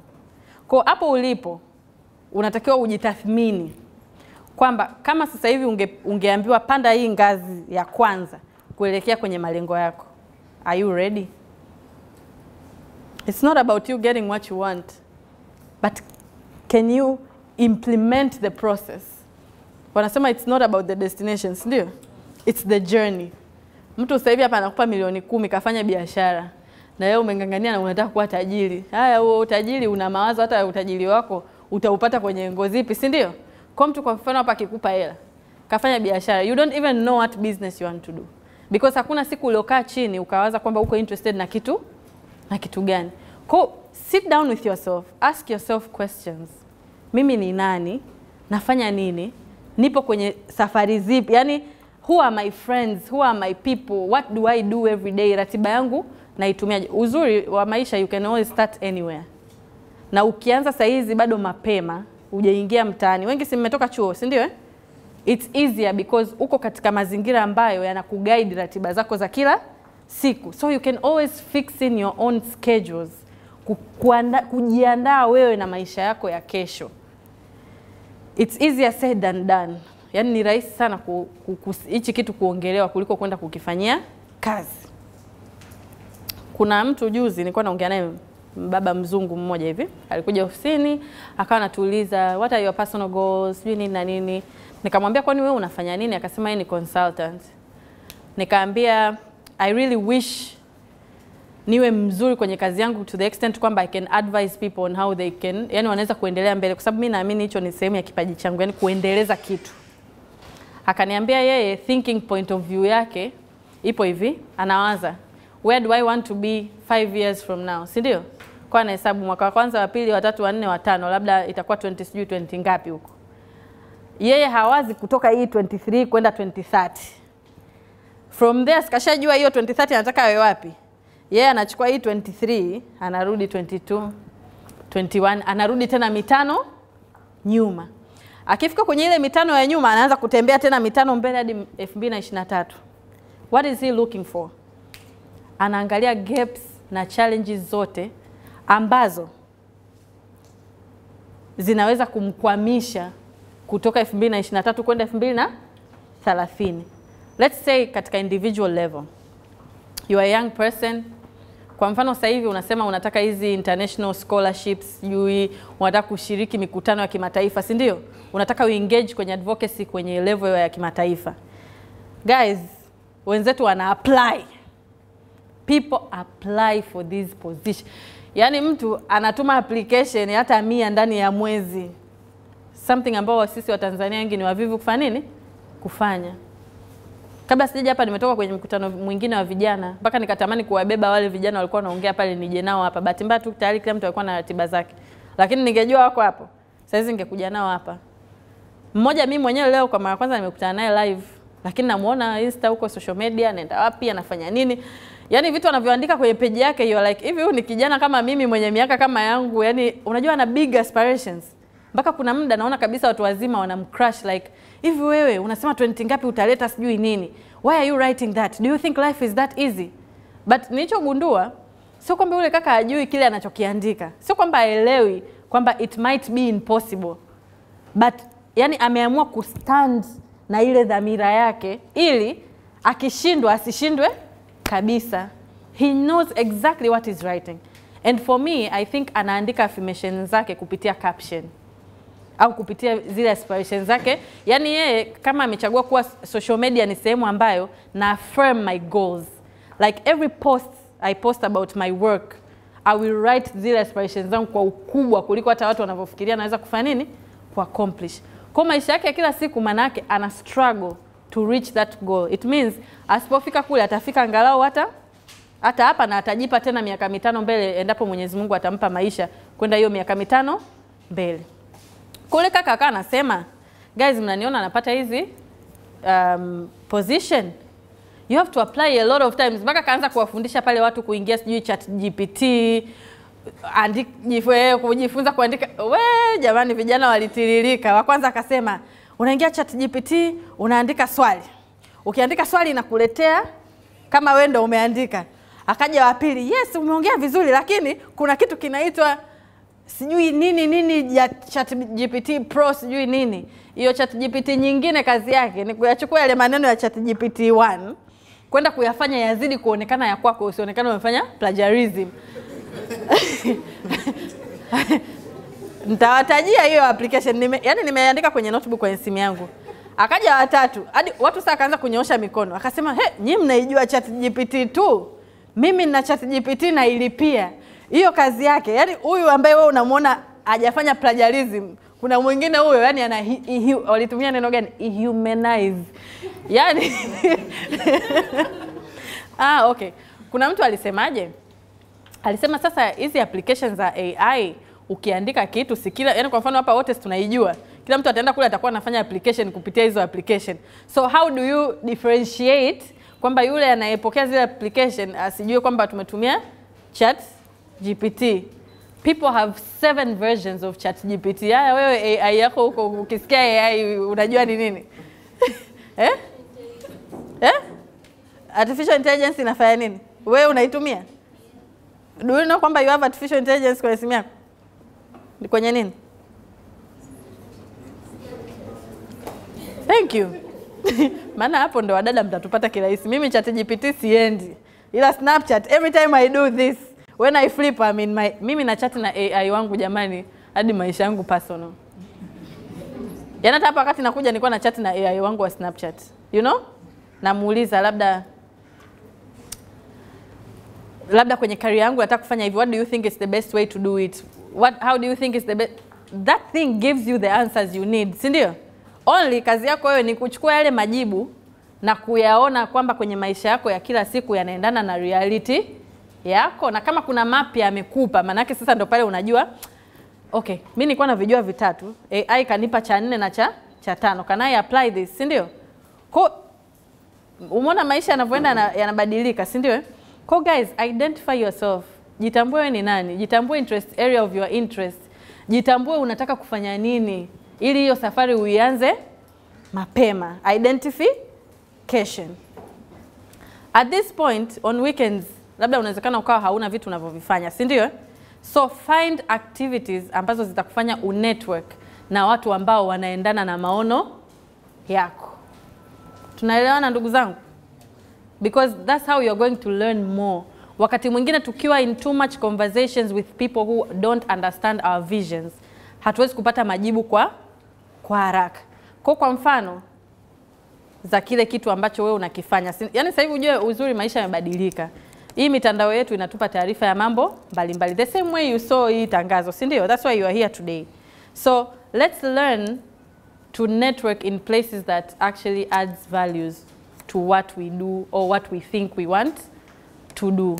Zamani wakati tunakuwa, kwa sababu wazazi wetu hawana exposure, ni ngumu mzazi kukuambia nenda ka network sehemu fulani au nenda kajifunze kitu fulani. The only thing wazazi wetu walikuwa wanajua ni kwenda kusoma UCC, ukimaliza form 4, ukimaliza UCC unaenda form 5 na 6, ukimaliza unakaa kidogo nyumbani unakuja kwenda chuo, si ndio? Lakini nyinyi kama vijana mna mitandao ya kijamii inawaambia hizi gathering, sio tu kila siku tunaenda clubs, tunaenda wapi. Kama unaweza kufika huko, kwa nini usiweze kufika kwenye event ya NGO ambayo pale wamekuandikia free entrance? Si ndio? Kwa mfano I know on Saturday, sijui ni leo, Tai Tanzania, it's an organization wenyewe wanafanya advocacy kupitia animation, si ndio? This whole month wanatangaza ile event yao ya kuonyesha hiyo animation yao mpya. Inafanyika wapi? University of Dar es Salaam pale theater, si ndio? Na wamesema kabisa it's free, you just register, si ndio? Sasa ukiangalia pale Tai, ile animation wanaionyesha kwa kushirikiana na ubalozi wa nini? Wa Marekani. Jamani, nataka mniambie hao watu wa ubalozi hiyo siku leo hawapo hapo? Si wapo? Kwa hiyo sometimes easy events au seminars look beyond what you are going to learn. You can use them as a place kukutana na hao watu ambao kawaida huwezi kufanya nini? Kuwapata. Kwa wewe ukiona tangazo la event, cha kwanza usiangalie tu kwamba labda ni area of your interest. Also, angalia who are the partners. Ni wakina nani wameisaidia kuandaa hiyo event? Ni wakina nani ambao unadhani wanaonekana kwamba watashiriki kwenye hiyo event? Kwa tayari ukishaelewa unataka nini, utaelewa hata ni watu gani ambao unatamani kukutana nao, na ukiona hizo opportunities za kukutana nao utafanya nini? Utaenda. Na ukienda sio umekaa sehemu watu. Mimi zamani nikaenda kwenye zile parties za ubalozi, nikoga nakaa hivi pembeni. I'm like, why is everyone smiling all the time? Yaani unakuta watu, hi, how are you? Me I'm like, mtulia kwanza, nimechoka jamani. Unaona, yani nilikuwa naona kama watu wanashoboka kwa wazungu, sijui nini. But actually, that is the language those people talk. Yani eti wewe umekaa hivi unasubiri watu wakuongeleshe, si ndio? But those people wakifanya zile event, they are really going to network. So utakuta kila mtu ana smile, kila mtu anacheka muda wote, yani mtu hata hakujui, hi, how are you? My name is Sylvia, sijui nini. Mbongo hapo boza.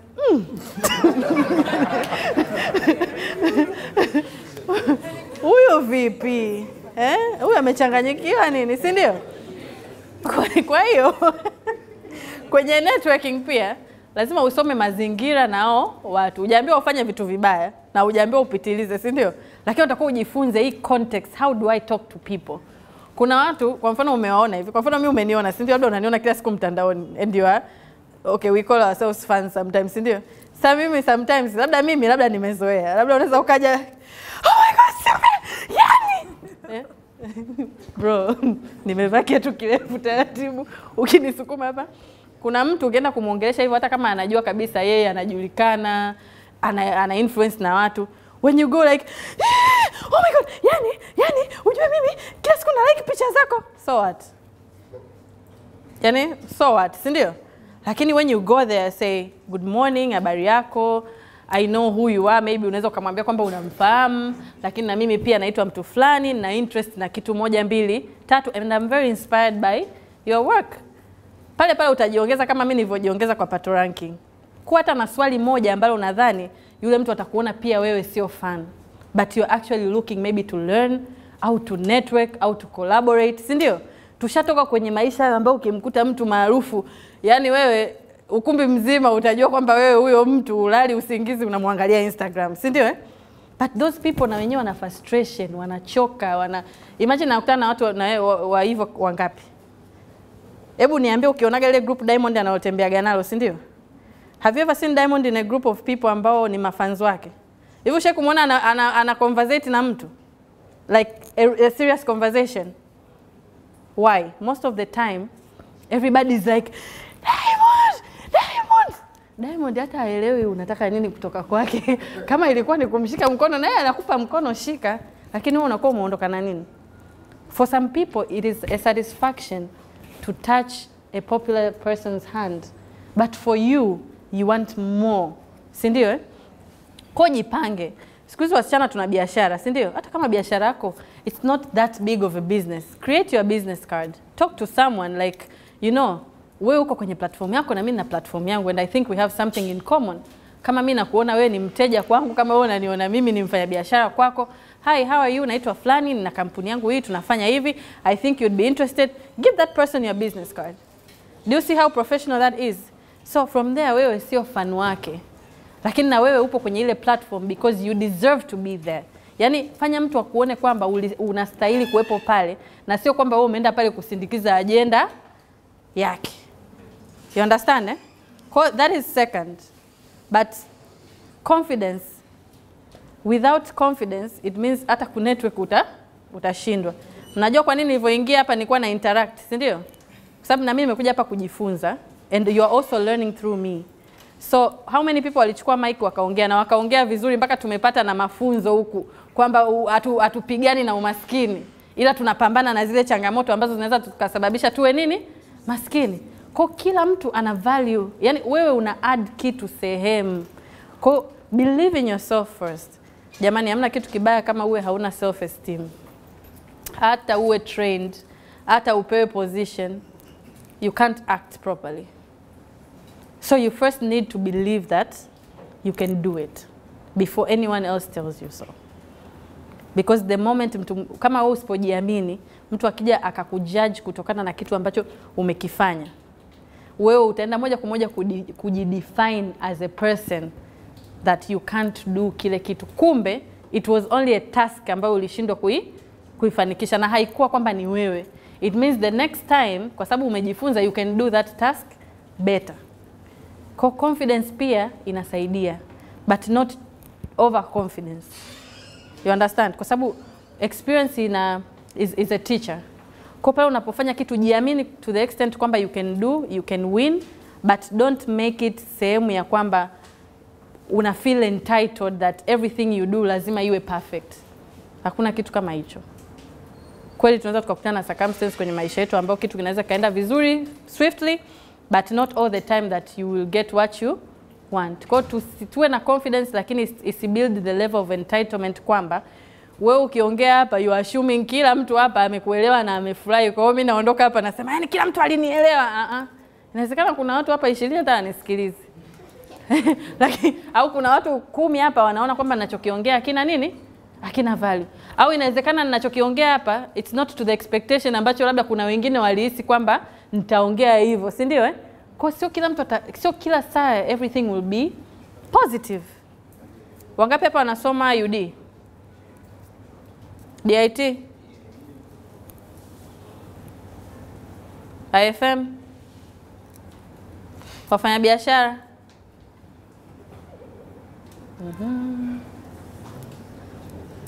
Wangapi wamezaliwa mwezi wa kwanza?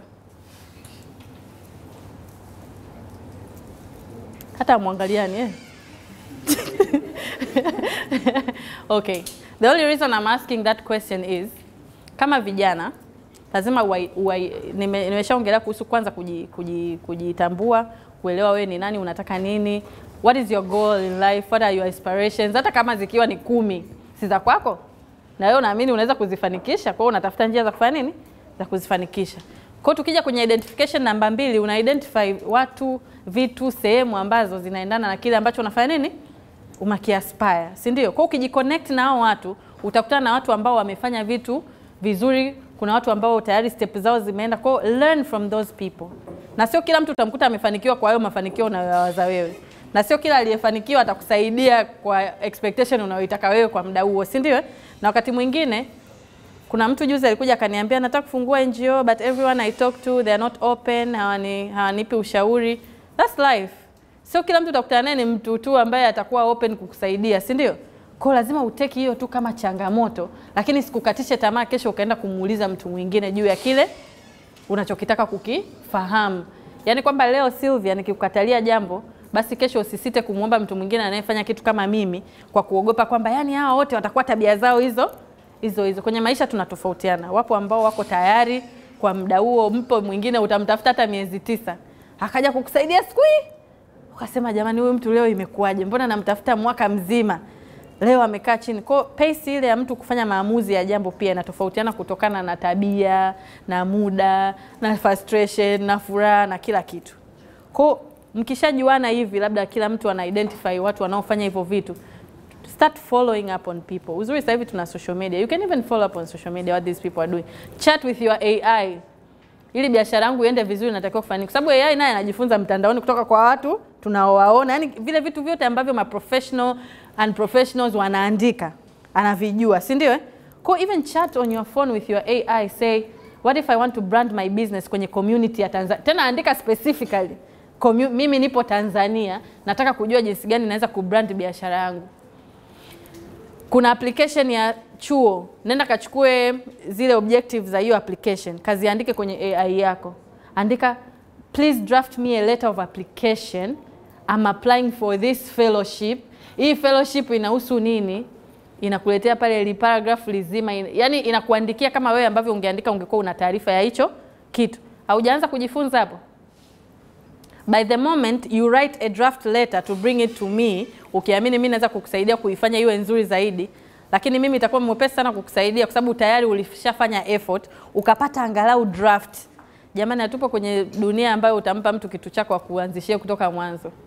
Hata kazini unaomba msaada, mtu anategemea uje ushaanza hicho kitu. Hata kama yeye anajua kabisa wewe hicho kitu ukijui, lakini people don't have time. Everybody has their struggles.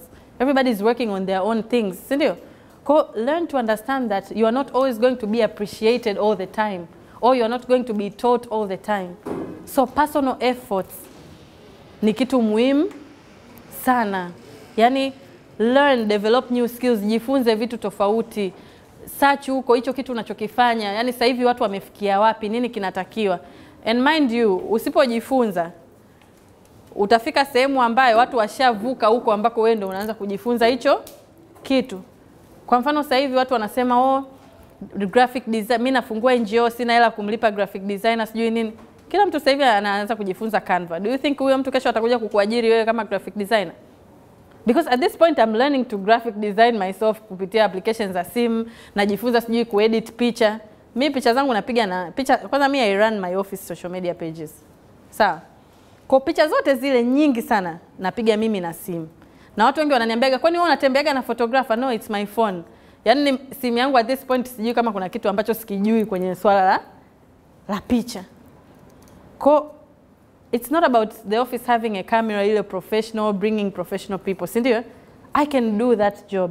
So unakuta hata kwenye maofisi ambao nyinyi mnategemea muapply mkafanya hizo kazi, siku hizi wanasema pale communication and program officer. Mmegundua? Admin and HR. Have you noticed?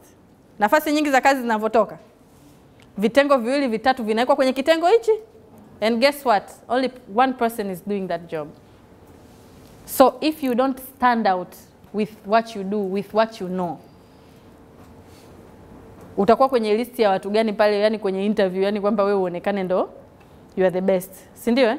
Kwa ukishaelewa context ya vile vitu ambavyo unawaspire kuvifanya, jaribuni kujibrand kwenye hivyo vitu, ili identification yako iongee bila hata mtu kwanza kukuuliza na kukutafuta. Ndo dunia tunayoishi sasa hivi. If you are looking to use digital platforms vizuri kama kijana, mimi nashauri brand your work.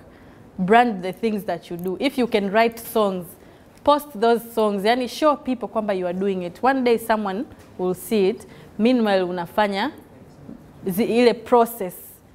Na usikimbilie, yani usijione eti sasa hivi uko chuo unahitaji kuattend mikutano yote ya NGO kwa sababu una aspire kufanya kazi kwenye NGO, si ndio? Muda wako saa nyingine ukuruhusu baba au mama. Una kipindi saa hizi saa 12 jioni, si ndio? Kwa labda leo umetoroka, lakini uwezi ukawa unatoroka kila siku mwalimu anagundua wewe hujaenda wapi? Hujaenda chuo. Mama yangu pale anafanya biashara. Mama, teknolojia sasa hivi imefanya nini? Imekuwa. Kwa hata hizi simu zetu hizi application unaona vijana tunatumia sijui Snapchat. zina majibu ya vitu. Alafu unajua AI inaongea hadi Kiswahili. Inaongea ni language. Kwa hiyo unaweza ukaiuliza kwa lugha yote na ukasema kabisa naomba unijibu kwa lugha hii. Inafanya nini? Inakujibu. Tusisite kufanya vitu vipya kwenye maisha. Don't think if someone else is doing it, I can't do it. You can also do it. Huwezi kujua labda wewe ndio kumbe hata unaweza ukaja kufanya vizuri kuliko hata yule unayemwona anafanya nini? Anafanya. Usijikae nyuma kwenye conversations. You want to work in an NGO. Pale kitu cha kwanza unaambiwa communications, sijui presentation. So when you go to NGO meetings, speak, jipange. So unajua mkutano unaenda kuongelea nini? Sexual reproductive health. Read about it. Read about the organization ambao wameandaa huo mkutano. Ukienda pale, I'm sure you will have something to say. Sijui unaenda kwenye mkutano wa serikali wanataka kurekebisha sijui sera ya nini, si ndio? Read about the policy before you go. You don't have to say everything, but at least unaelewa juu ya lile swala linaloongelewa pale. Na pale utapata entrance ya kuuliza swali. Kwa sababu hakuna mtu ataongea kila kitu. Lakini wewe utaona jamani, watu wote mmeongelea hapa inclusivity tunaiongelea kwa kiasi gani? Tuna kundi la watu wenye ulemavu, wanahitaji mazingira 1, 2, 3, si ndio? You can always speak about something that is also left out to remind people, because sisi tunaonaga tu vile vitu ambavyo kila mtu anaongea, lakini vipo vitu na makundi na agenda ambazo watu hawafanyi nini? Hawaziongei. Kwenye hizi general agendas, create those to be your entrances. When you are at a place, listen. Angalia Sylvia hapa ameongea, lakini Sylvia ana gap fulani mwenyewe kwenye maongezi yake. That is where your entry point is. Ndio maana nikasema strength yako inaweza ikawa sio strength yangu mimi. Lakini wewe unatakiwa uangalie sasa wapi mimi na miss, ili either urekebishe kwako au uitumie hiyo kama sehemu ya kusema Sylvia ametatua changamoto hii, lakini mimi nimegundua wakati nimekaa na msikiliza nimegundua kuna changamoto hii nyingine. Naomba kesho na wewe uniite mimi nikae kwenye kiti na wewe utuelezee hiyo changamoto. Kwa sababu binadamu hatuwezi kuwa na kila kitu kichwani. Hata mimi naitwa kuongea hivi.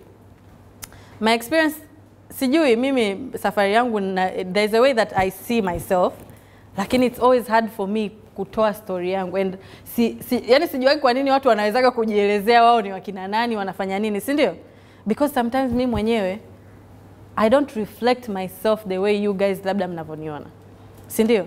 Sometimes I feel like people are judging me too much over what they see on social media and the meetings I go and the presentations I do.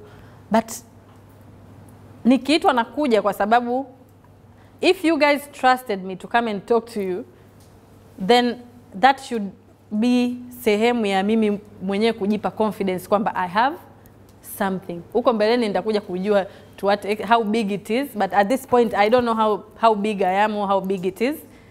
But I'm working to explore my own potential of nitafika wapi, nitaenda wapi, nitaendaje. But it's not easy. Kwa sababu kuna sehemu inafika hata kazini. Si ulikuwa unaonekana wewe you are doing so good, si ndio? Wanakuja watu wana vitu vipya. Unaonekana wewe you are off track. Kumbe wewe in the meantime ulikuwa umekaa ukugundua kwamba you are supposed to learn and learn and learn and learn. Ili kila anayekuja kukute wewe uko step 2 ahead. Lasivyo ukiwa umekaa tu hivi ndugu yangu, atakuja mtu mwingine ana kitu kidogo tu kinachomfanya wewe tofauti na wewe. Wewe utaonekana umeshazeeka. Kumbe wewe ulirelax. Ukaona mimi nimefika, what I'm doing no one else can do it. People out there are learning from you. We can see through our teams hizi Simba na Yanga, si ndio? Simba ilikuwa top kwa muda mrefu sana, si ndio? Lakini sasa hivi unaona Yanga ilipofika, mpaka Simba yenyewe nahisi kuna muda wakikaa, mimi ni Simba lakini kuna muda unasema hao wenzetu walitukutaje, si ndio? Lakini ndio hivyo, yani while you are running your race, someone else is learning from you and they figure out zile gaps zako. Wakishagundua zile gaps zako anazifanyia kazi, ukija kukaa naye unajiona wewe ni wa zamani. Kumbe wewe you didn't take time to reflect on yourself while that one was coming. Ndio maana yule alisemaje anarudi miaka 5 nyuma tena kabla hajaenda ile miaka 5 mbele. Anataka kugundua ni vitu gani ambavyo ni setback. Kwa mfano hiyo miaka 5 ya mbele anatakiwa afanye kazi kwa bidii na yeye ni mvivu. Unadhani hiyo 2030 atafika amekamilisha malengo yake? Hapana. Kwa pia jifunze kuangalia ili ufikie hayo malengo yako unatakiwa ufanye vitu gani, na kwenye vile vitu wewe unavifanya yani what are your abilities to accomplish zile jitihada. Kama unatakiwa kila siku usome masaa 2, unasoma masaa 2 kila siku. Kwa mfano mimi kila siku naanzaga mazoezi, ikifika siku ya 3 naacha. Alafu nakaa nikianza kuona nimevaa gauni hapa, natafuta njia ya kuficha kitambi. Narudi nafanya mazoezi siku ya kwanza, ya pili, ya tatu nafanya nini? Naacha. It means mpaka leo bado sijajicommit kufanya hayo mabadiliko. Kwa ndugu yangu, kitambi nitaendelea kuwa nacho na nisipoangalia kitakuwa kuliko hapa kilipo. But I need to commit completely to say I'm doing this no matter what. Yani hayo masaa mawili yawe mchana usiku, lakini kila siku lazima nifanye nini? Mazoezi. So I need to go back to say what's setting me back from mwili wangu tu unafunguka, natakiwa nifanye nini? Mazoezi. Yani where do I narekebisha wapi makosa yangu? Kwa mimi binafsi naamini maisha hayana siri kubwa, kwa sababu zile aspirations zote ni changamoto, yani ni vitu ambavyo wote tulivyoandika vinafanya nini? Vinajirudia. But they are the same things. Yani ni vitu hivyo hivyo, huyu anaongea na I want to be successful, I want to be successful, I want to be successful. But even today as I speak, inaweza kama sijafika hata robo ya expectation yako, si ndio? Lakini I believe I gave you a vision ambayo utarudi wewe kwenye specific safari yako kujiangalia changamoto zako ni zipi, si ndio? Identify who you are. Can you solve these challenges? And if you can't, how?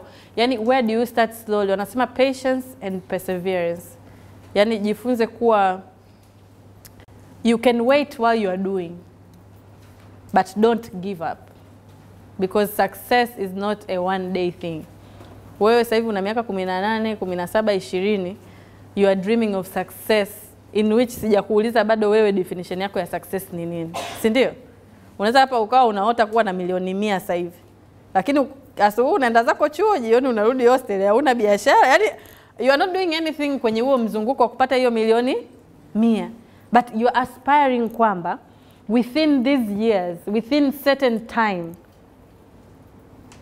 I will be rich, I will be successful in anyhow that you want, but start working on your success here. Like if you want to be successful, unataka kupata hela kupitia nini? Unaanza ku-identify sasa hivi. If you want to be a good business person, it means you have to start doing your research now. You need to start attempting with what you have. The small that you have, do it. You don't even have to do big things vikuumize kichwa. Anza kidogo, yani jifunze kwa kile unachokifanya kila siku unaenda unafanya nini? Unakuwa. Kwa hiyo guys, trust your journey. Mimi naamini one of the things that keeps me standing ni kuamini katika maisha yangu na kile ninachokifanya kila siku. Despite ya kwamba napitia changamoto, lakini tayari at this point nishaamua kwamba nimejispecify kwenye safari hii, na ili ni work on kwenye hiyo safari, I need to work on myself first. I always tell people, the first work in progress is you as a person. Kwa sababu hata ukipewa hizo njia uzifanye, kama wewe hujajiweka katika nafasi ya kupokea au ya kuimplement kile kitu, hauwezi kufanya. Na opportunities zitafanya nini? Zitakupita. Kwa hiyo kama scout motto wanasema be ready. That's the motto of life. Yani kuwa tayari. Na usiwe tayari kwa kujilimit. Be ready, learn things, jifunze vitu, fuatilia vitu. Na hisi vijana wengi tuna miss information, unajua eh? We don't read. Even me, I need to work on reading. Kwa sababu kuna sehemu unafika watu wanawabishana kuhusu vitu. Kama hujasoma, my friend, huwezi kuchangia mada. Wewe unasema wewe unapambania haki za vijana. Haki za vijana hujui hata protocols zilizosainiwa huko, sijui mikataba ilisainiwa mwaka gani, si ndio? Kwa kuna sehemu inafika watu wanaongea na facts and you don't have those facts. And you knew kwamba mimi career yangu sasa hivi nataka kufanya policy au nataka kufanya vitu vya vijana. So read about youth. Read about youth challenges. Mwaka jana niliapply kuwa kati ya Youth Reference Committee wa Africa Union, Umoja wa Afrika, kupitia ile ofisi yao ya vijana. Nikapata Mtanzania peke yangu. Guess what? Vijana wanaongea lugha tofauti na hii ambayo mimi naijua hapa Tanzania, kila siku naenda kwenye mikutano. Kivipi? Kwa mfano hii wiki mbili zijazo, I think 3, mwezi wa pili, kuna mkutano wa Heads of State, African Head of States Addis Ababa, kwenye makao makuu ya Africa Union. Kwa sisi kama vijana ambao ni vijana washauri wa ofisi ya AU, tumeambiwa tuandae position paper ambayo itaenda kusomwa kwenye huo mkutano, si ndio? Kwa kwenye ile group yetu tuko vijana 25, tuko 40. 25 tumetoka Afrika, wengine wanatoka Europe. Kwa hiyo wao wa Europe wametengeneza ya kwao na sisi tumetengeneza ya kwetu. Japo hapo katikati tulikuwa na mkutano nao, tulikutana Austria and we made a position paper ya pamoja kwamba tunawezaje kutengeneza mahusiano ya sisi na wao ili kutatua hizo changamoto za vijana.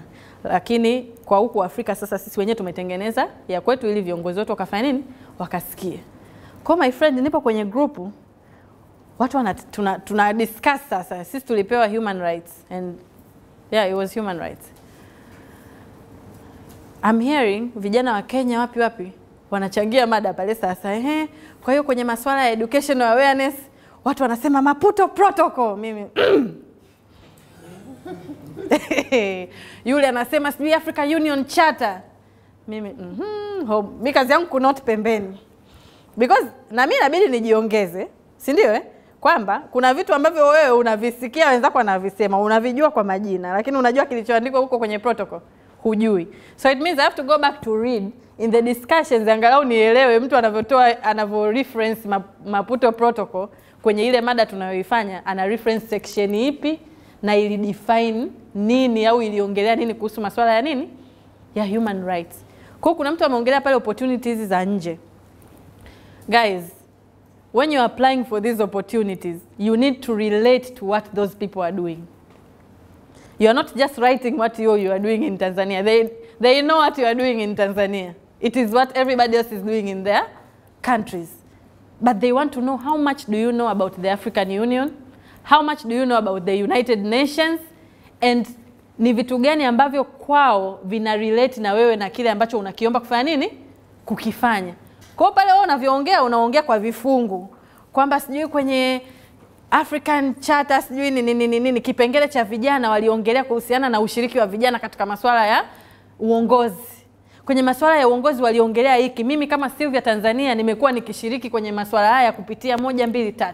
Nikija kufanya kazi huko sijui nikija kushirikiana na nyinyi nitaingia kwenye entry point 1 2 3. They want to see their information on that application letter. On the interviews they are going to ask you, what do you know about the African Union? What do you know about the United Nations? Charter fulani ya vijana iliongelea kuhusu kitu fulani. Wewe unakijua kinasema nini? These are the questions sasa hivi wanauliza. Washasikia sana kazi tunazozifanya. Na wao wanajua kuna ChatGPT. Wewe unaweza ukawa hujafanya kazi ya peace building or human rights, but ukimpa ChatGPT ukamdanganya kwamba unafanya masuala ya human rights, atakuandikia hiyo application letter tena ikiwa imejitosheleza, utaenda kuapply utapata. Kwenye interview physical utaenda kusema nini? Kwa kama ulipata, urudi tena kwenye barua yako, uzione zile chata ulizoziandika, ukazisome. Uzifanye nini?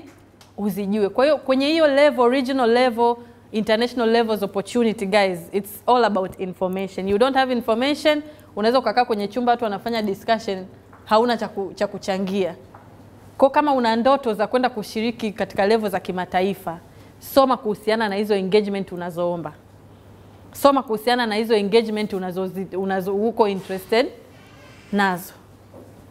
Lakini pia guys, sasa hivi kila application nyingi sana wanasema andika social media pages. Hizi taasisi na zenyewe sasa hivi zinatafuta visibility. Kwa sasa kama na wewe hujajibrand huko hata kidogo kwenye hayo masuala unayoomba, do you think these people will consider you? Tunarudi wapo wanaopata kwa sababu ya connection, huwezi hata kukimbia hicho kitu. Kuna watu wanapambaniwa wanapata, si ndio Kuna watu wameandika articles huko hawajulikani, watu wana attach pale. Mtu attach Instagram yake lakini ana attach things that they did. Mtu anasema mimi nishai kuandika kitabu kuhusiana na vijana. Huo umekipublish au hujakipublish? That is what you did, that is your work, that is what is going to call you out. That is yani ni sehemu ya judgment yako kwenye review zao. Let's learn to document hivi vitu tunavyofanya nini? Tunavyovifanya, because sasa hivi huko watu wanataka tu relevance. Sio tena story ya kwamba wewe ni kiongozi, wewe ni kijana, you can talk so much, lakini watu wanajuaje kwamba utaenda kweli kufanya vile vitu. Hata kama upost, document them vizuri. You are doing graphic design, kuwa na mafolder yako. Ukiwa una apply hizi kazi, attach ile folder, watu waone kazi ambazo umefanya nini? Umezifanya. You are good at writing. You are an entrepreneur. Sijui ma journalist. zipo application nyingi zinatoka ambazo ni za sekta tofauti, lakini sasa you need to stand out. How do you stand out? Mule ndani ni story tu. Yaani yale maese mnayoyaona, they are not asking you direct question, where do you want to? They want to hear, what have you done? What will you do? Which challenge are you aspiring to solve kwenye jamii yako? Kama ni kwenye global level unaangalia what are the gaps. Sasa hizo gaps za global level huwezi kuzijibu kama hujui effort gani zimefanywa na hayo mashirika makubwa, effort gani zimemisi, kuna kitu gani kinatakiwa kifanyike. Kama nilivyosema mwanzo, gaps. When you are reading between the lines. What is your entry point kwenye kitu? Yani hiyo ndio uniqueness point yako. Angalia mapungufu ya kitu ili kuweza kujazia kitu. Hata mtu anasema huyu hapa akija Africa Union huyu tayari anaijua vizuri na anajua mapungufu yetu yako wapi, atakuja kutusaidia kwenye same. Kwa sababu it's all about the value addition. It's not about helping young people. But nyinyi young people, sisi tunapeleka nini kwenye kitu fulani? Ndio hata haya mataasisi tunayofanya nini? Tunaofanya kazi. Kwa jamani, tusichoke kuapply kwa sababu sio rahisi, na kwa nchi kama Tanzania nadhani vijana wachache sana wanaofanya hizo jitihada, na sisi wengine ambao tumepata bahati, mimi nasema one of my strength area ni mitandao yangu ya nini? Ya kijamii. Inawezekana kabisa hicho ni kitu kilinipitisha. Ukiachana na vitu vyote, si ndio ndugu zangu? Kwa pia to focus on how we are branding ourselves, na tusichoke. Hizi applications zipo hivi. Lakini mama, kuandika zile essay 8. Sio mchezo. Kwa hiyo utaki kuwa mvivu na usione unaonewa na usione kwamba ni vijana wachache wanapata hizi opportunities, si ndio? Lakini pambana. Wanasema usipigane ila pambana. Find your unique points za kuonekana. Ukifika sehemu kwa watu jitume, ongea, sio uende kugombana na watu.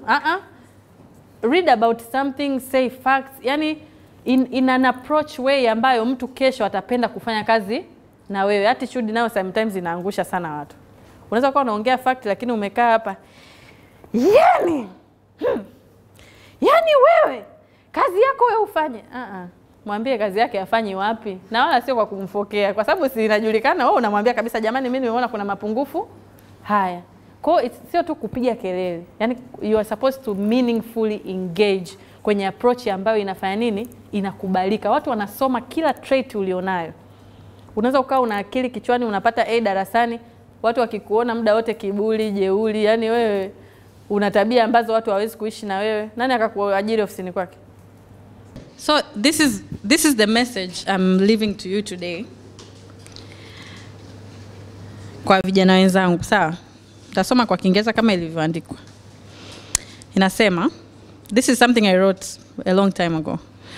Every single person is a unique puzzle, like I explained. Kwamba kila mtu ni tofauti, si ndio? Kwa mazuri na mabaya, kwa mapungufu na nguvu zake. We are all different. No one has your exact collection of knowledge, experiences and perceptions that causes you to be who you are. Hakuna mtu mwenye karama zile ambazo Mwenyezi Mungu na baraka alizokupa, kama ni za kibinadamu, ni za kimwili. Hakuna mtu ambaye anazo yani completely kama za kwako. Tunaweza tukafanana nywele, lakini kuna kitu tu kitanitofautisha Sylvia na wewe. There are things that make you in this world. Your personality. Your personality is uniquely your own. Yani who you are as a person na how you interact with people. Kila mtu ana personality yake. Na ndio maana kwenye maisha hatuko sawa hata kwenye kucommunicate. Kuna mwingine anaweza kucommunicate vizuri, mwingine kitu hicho hicho akakucommunicate vibaya kwa sababu personality zetu ziko tofauti. Your attitude. Anasema your attitude dictates how you perceive life and the actions of the people around you, both positive and negative. We all know what attitude is, si ndio?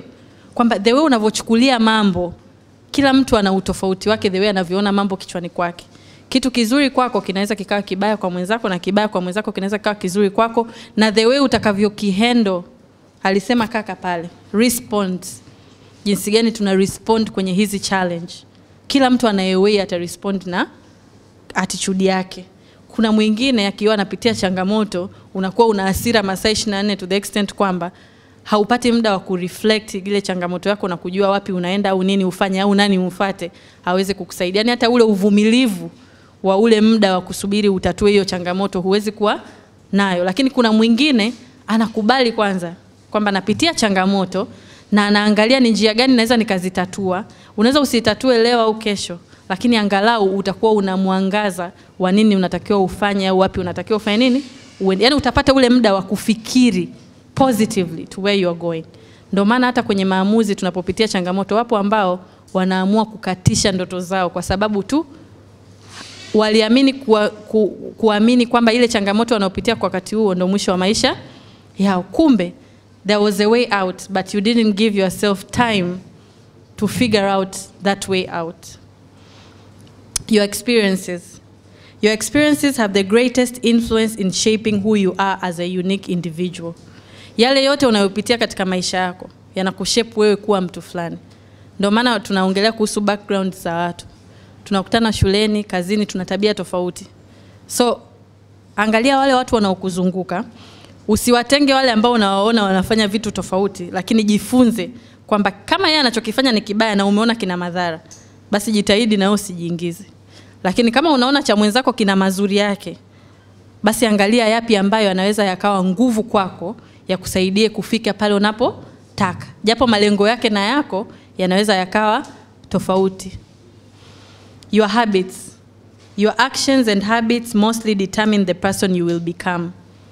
Kesho yako inaandaliwa na vile vitu ambavyo unavifanya sasa hivi, ikiwemo tabia. Si ndio Kwamba kama wewe unapanga kuwa labda daktari au nani, you need to read, you need to research. Yani inabidi muda wote uwe unafanyia kazi information ya kile kitu ambacho uko interested nacho. Kama wewe ni mfanyabiashara, take time to learn every day. Sema kila siku mimi naingia Google kujifunza kuhusu biashara yangu na vitu gani vipya vimekuja ili na mimi niweze kuingia kwenye soko la ushindani. Umeelewa Your creativity. Every person has their own unique creative gift. Kila mtu amepewa zawadi katika maisha na Mwenyezi Mungu, si ndio? Ndio maana safari zetu hazifanani. Wewe unaweza ukaamka kesho umepata kazi, umemaliza tu chuo umepata kazi. Kuna mwenzako alipata kazi kabla hata hajamaliza chuo, si ndio? Labda babake alikuwa na connection, labda yeye mwenyewe kuna at one point kwenye maisha yake alikutana na watu wakaamini katika uwezo wake, walikuwa wanamsubiri amalize, si ndio? Kwa safari zetu hazifanani. Kwa you need to find your unique gift ili uzifanyie kazi. Ndio hapo kwenye kujitambua. Yaani ukishajua zile strengths zako utajua nini ukifanyie kazi na kipi ukipe priority kulingana na kipi ambacho wewe unataka kifanikiwe cha kwanza au kwa pamoja. Your goals. The areas of your life and endeavors where you invest your time, energy, efforts are going to be the things we have in mind. Malengo yako ndio vile vitu ambavyo vinatakiwa muda wote viwe kwenye kichwa chako.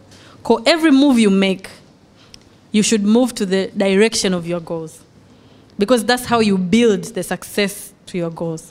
Kwa unaposogea hakikisha unaangalia huo upande unaosogea unachangia nini katika ile safari yako ya kutimiza yale malengo. Wanasema sometimes unaweza ukaa uko kwenye direction kumbe uko kwenye wrong direction. So always take time to reflect on which direction you are on. Hata chuo it can get overwhelming. Unaweza ukawa unafanya habits ambazo wewe unafanya kawaida lakini uone ile impact yake. Lakini ukishaanza kuona kwamba hizo tabia unaanza kuona matokeo yake kwenye shule yako. Kuna mawili. Kama inachangia positively ongeza, kama ukiona inapunguza ufanisi wako shule punguza. Manake by the time you find out kwamba zile habits zinachangia kwa ubaya ushafeli au ushadisco au ushaacha chuo, si ndio? Take time to reflect. Yani kama kijana ili usipate ile anxiety. Kila ukikaa jaribu kujipa muda wa kureflect where you are, changamoto zipi unapitia, because wakati mwingine kukubali kwanza kwamba unapitia kitu fulani inakusaidia kutokuwa na stress au depression, unajua kwa sababu tayari ushaelewa na utaenda kufanyia kazi kile kitu. Anasema your tastes are largely a unique phase of your personality. A person's taste will influence many of their choices in life. Yani vile vitu ambavyo vinakuinterest vitachangia maamuzi yako katika maisha. Kwa mfano kutoka hapo ukienda Mwenge kuchagua nguo, depending on what you like to wear, right? How do you like to look? Kuna mtu mwingine anapenda kuvaa official. Yani ukifika tu pale akiweka tu jicho, yeye anaona mashati. Mwingine anapenda kuvaa kanzu. Akifika tu yeye kwenye duka la nguo, yeye anaanza kuliona duka la kanzu, si ndio? Mwingine anapenda kuvaa casual. So always yeye akiingia Insta ana search maduka ya jeans na vitop, si ndio? Mwingine unapenda tu kuvaa kulingana na wapi unaenda, si ndio? Kwa hata kuchagua kwako nguo kutalingana na, kwa mfano mimi leo toka asubuhi nimeamka, unajua nilijiambiaje? As much as najisikia niko nervous, nilikuwa naogopa kuja kuongea, lakini nitajitahidi kuvaa nguo ambayo itanifanya ni feel comfortable vyovyote nitakavyokaa, yani nipate stress ya kuangalia nyinyi machoni na kutokujua nini naongea, lakini nisipate stress ya kujua kwamba nguo yangu haijakaa vizuri. Yani hata dada pale wakati ananiweka mic, mimi sikugundua ananiweka mic. Mimi nilikuwa najua nguo yangu imechanika au kuna kitu kimetokea. Kwa hiyo nilisha panic like sasa yani hapa ndo nimevaa kitenge tena haya yamenikuta, ningevaa zangu kimini huko ingekuwaje? Kwa ile comfortability inatokana pia na taste yangu ya nguo. Kama napenda kuvaa kitenge, I know how I like to wear it, stand out. Fundi kanishonea sivyo nilivyokuwa nataka. Alivyoniletea hichi kipande kimebaki, by the way, hichi ni kanga tu nimekiweka hapa, nimekifunga na mkanda wangu wa suti. Nimevaa, si ndio? Kuna mtu ataka kuambia umependeza, kumbe wewe hapo asubuhi yani ulikuwa unatafuta amani ya moyo.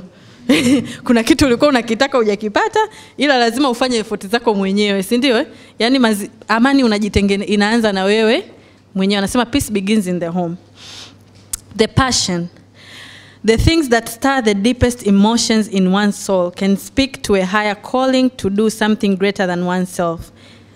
There will be individual elements of you as a person that you share with others, but we are all unique individuals. We all have something unique and valuable to contribute to the world. Believe in your journey. Yani passion ni kile kitu wewe unakipenda, yani you live for it, si ndio? It gives you the urge to wake up in the morning and say, I'm going to live my life, no matter how hard it is, but kuna siku, kuna kitu nataka niki accomplish.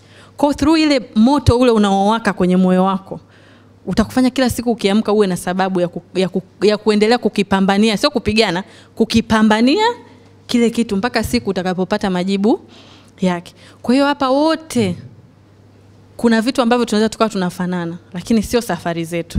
In one way or another we are different. Kwa hiyo amini katika safari yako. Hata pale ambapo unajisikia una pressure. Hata mimi naingiaga Snapchat huko, naona kuna mdada huko anaendesha BMW. Sasa mimi nasema mimi nipo kazini, sina BMW, si ndio? Lakini kama msichana, it's just exposure that's treating me like that. Lazima kuna sehemu au kama kijana nitamani kitu ambacho sina. Lakini ile resilience ya moyo wangu na akili yangu tayari ishajijenga kwamba you are going to see things that vitakufanya uone maisha hujayapatia, si ndio? Lakini ukijua, ukiembrace safari yako, yani take that as a challenge. When you see things that you don't have, take that as a challenge. Don't take it as something that inakufanya give up maisha, kuona kwamba kuna mtu anafaidi kabla yako au kuna mtu anafaidi afu wewe ufaidi afu na wewe ndio umri huo. Mwenzako ana miaka 25 na wewe miaka 25, mwenzako anaendesha hata bajaji, wewe una bajaji, si ndio? Lakini wewe tengeneza amani ya moyo wako ukiamini kwamba kila unachokipambania kwa wakati huu unakipambania ili ukipate kile ambacho kwa wakati huo huna. So guys, believe in yourself, believe in your journey, embrace your journey.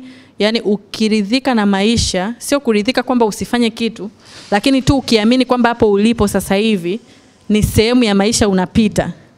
Hakuna mtu anaweza ukatoka hapo nje akakuumiza kichwa juu ya haya maisha, si ndio? Ndio maana hata huko vioni tusipeane pressure. Kuna vitu vinapatikana hata kama sio leo ni kesho.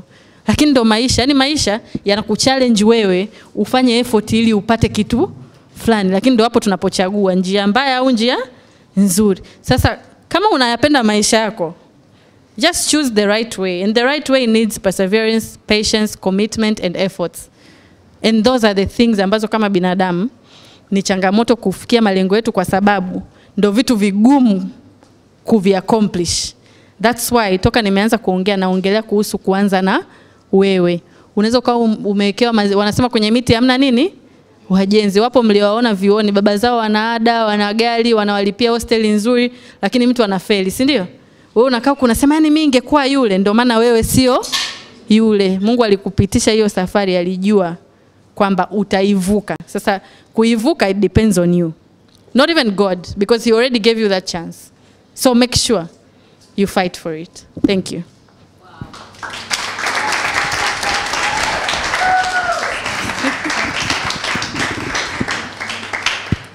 Tuongeze hayo makofi. Kaka pale wapigi makofi. Kuna kaka wawili wapigi makofi. Okay, tuongeze makofi kwa dada Sylvia.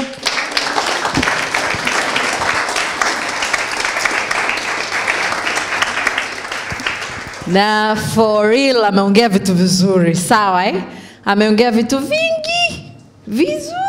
Yaani tunatamani hata coordinators wa event hii siku hata haijatosha. Wangapi wanatamani tungepata siku zaidi ya moja? Kwa hiyo kazi kwenu coordinators kutuandalia tena siku 2-3 tukae hapa tujifunze, kwa sababu naamini safari ya kujifunza ni mchakato, sio wa siku moja, ni wa muendelezo. Si ni sawa? Okay, moja kwa moja nione tena wale wenye maswali waliobaki wawili. Tulisema tutakuwa na maswali 3 tu. Kuna moja liko hapa, mawili. Kwa Sai. Moja la mwisho. Okay, kwa brother hapa. Naomba moja kwa moja nianze. Feel free, karibu. Okay, nikushukuru madam kwa kuifungua akili yangu, lakini natamani kujua kitu kimoja. Nimeinvesti sana kwenye masuala ya muziki and studios, lakini nimekuwa napata pesa angalau kwa kiasi fulani, ila nikitaka kuzifanyia kitu najikuta nakuwa na ile akili kwamba zitakuja zingine, wateja watakuja, watu watakuwepo na nitapata zingine, so ninazitumia kwenye matumizi ambayo sio kwa ajili ya muda mrefu. So ninawezaje kuitrain akili yangu kwamba ninatakiwa kutunza pesa kwa ajili ya baadaye? Asante.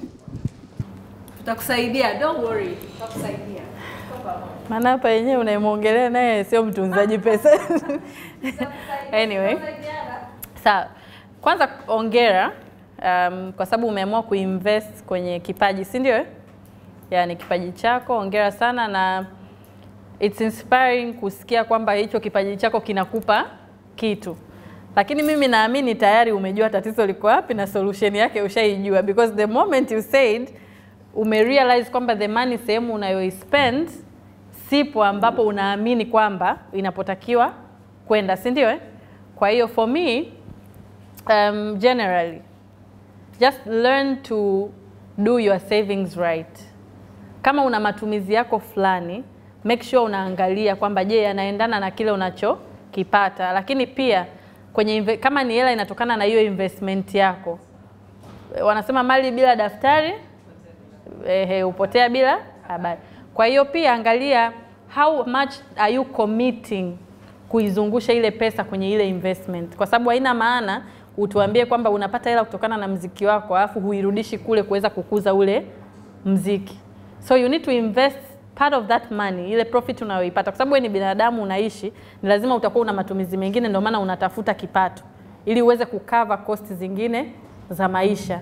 Lakini pia angalia jinsi gani utakuwa labda na saving account separate ambayo unawekeza ile pesa inayotokana na kile kipaji chako, kusema kwamba ukipata kiasi hichi yani lazima kiende kule, no matter how much you spend, but this is simply because ya circulation ya ile investment yako, ili upate hela ya kuendelea kudevelop kile unachokifanya kizidi kukua, ili uzidi kupata kipato kikubwa zaidi. Kwa hiyo focus on separating your saving, kwamba amua hii percent, yani kwamba kwenye kila 10,000 ninayoipata 2,000 naiweka kwenye account ambayo sio account yangu ambayo nina access nayo at all times.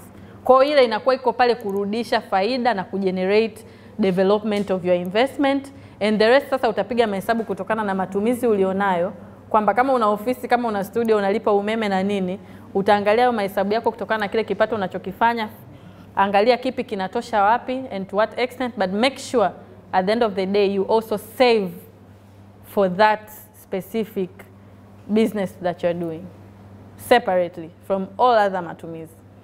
I'm not a financial literacy person, but I believe that is one of the solution ya kujifunza kuwekeza, kuendelea kuwekeza kwenye kile kitu ambacho kinakuingizia. Asante. Amekujibu? Habari za muda. fresh. Hapo kwenye swala la kufanya saving ni swala ambalo linatutesa sana vijana wengi. Kwa sababu tumekuwa katika ile mentality kwamba kutunza pesa sometimes ni kama vile sio vizuri tuseme, au yaani watu wengi hatuna ile mentality ya masuala ya fedha, si ndio? Kwa sababu labda kutokea kwenye wazazi au familia, swala la pesa kwa sisi vijana aliongelewi sana. Wewe utatafuta pesa labda ukiwa mtu mzima. Hasa wenyewe alosemea hapo kwenye swala la pesa. Mimi hapa ninapo biashara ninayofanya, kwa pia tunapata mafunzo ya swala la investment. Hata pia kesho pia kuna mafunzo, kwa nikasema nigusie hapo. Kwenye swala la kuna hii forum inaitwa UTT AMIS. Ni forum nzuri sana sababu wanatufundisha vijana, yani badala ya kufanya saving ufanye investment. Labda wewe kwanza kuna mifuko aina mbalimbali. Mfano mfuko ambao watu wanafundishwa sisi vijana unaitwa Ukwasi Fund. Kuanzia unajiunga kuanzia 100,000. Alafu hiyo ni ya kujiunga. Hiyo seminar iko lini? Hiyo ya kesho kuhusiana na biashara ila ya UTT ni siku nyingine. Okay. Kwa hiyo UTT kwenye mfuko ambao huwa ni mzuri kwa kijana kama mimi. Ukishajiunga kwa hiyo 100,000, baada hapo unaweka pesa yote kuanzia 10,000 muda wote. Na ukitaka kutoa ni kuanzia labda unaandika leo unahitaji kutoa, ndani ya siku 3 za kazi unaenda kutoa pesa yako. Faida ya kuwekeza kule ni nini? Ukisema ufanye saving maana unaiweka benki na kwa inakaa tu haiongezeki, ila ukija UTT AMIS umeweka 100,000 yako, kila baada ya mwezi mmoja inaongezeka kuanzia 12% hadi 15% kulingana na masoko ya hisa, kwa sababu ile ni mfuko wa serikali. Kwa hiyo ile pesa zinahifadhiwa na serikali, wanakuwa wanazifanyia wanaziuza kwenye masoko ya hisa. Kwa hiyo baada ya muda fulani unakuta ile yako imeongezeka kwa kiasi fulani. Kwa hiyo unakuwa umepata, yani baada ile ingekaa tu inakuwa imeongezeka kwa kiasi fulani. Thank you. Naamini tumepata na coordinators pia tufikirie namna ya kutuandalia seminar za kufanya investment, kufanya saving na kadhalika. Swali la pili, karibu Sai.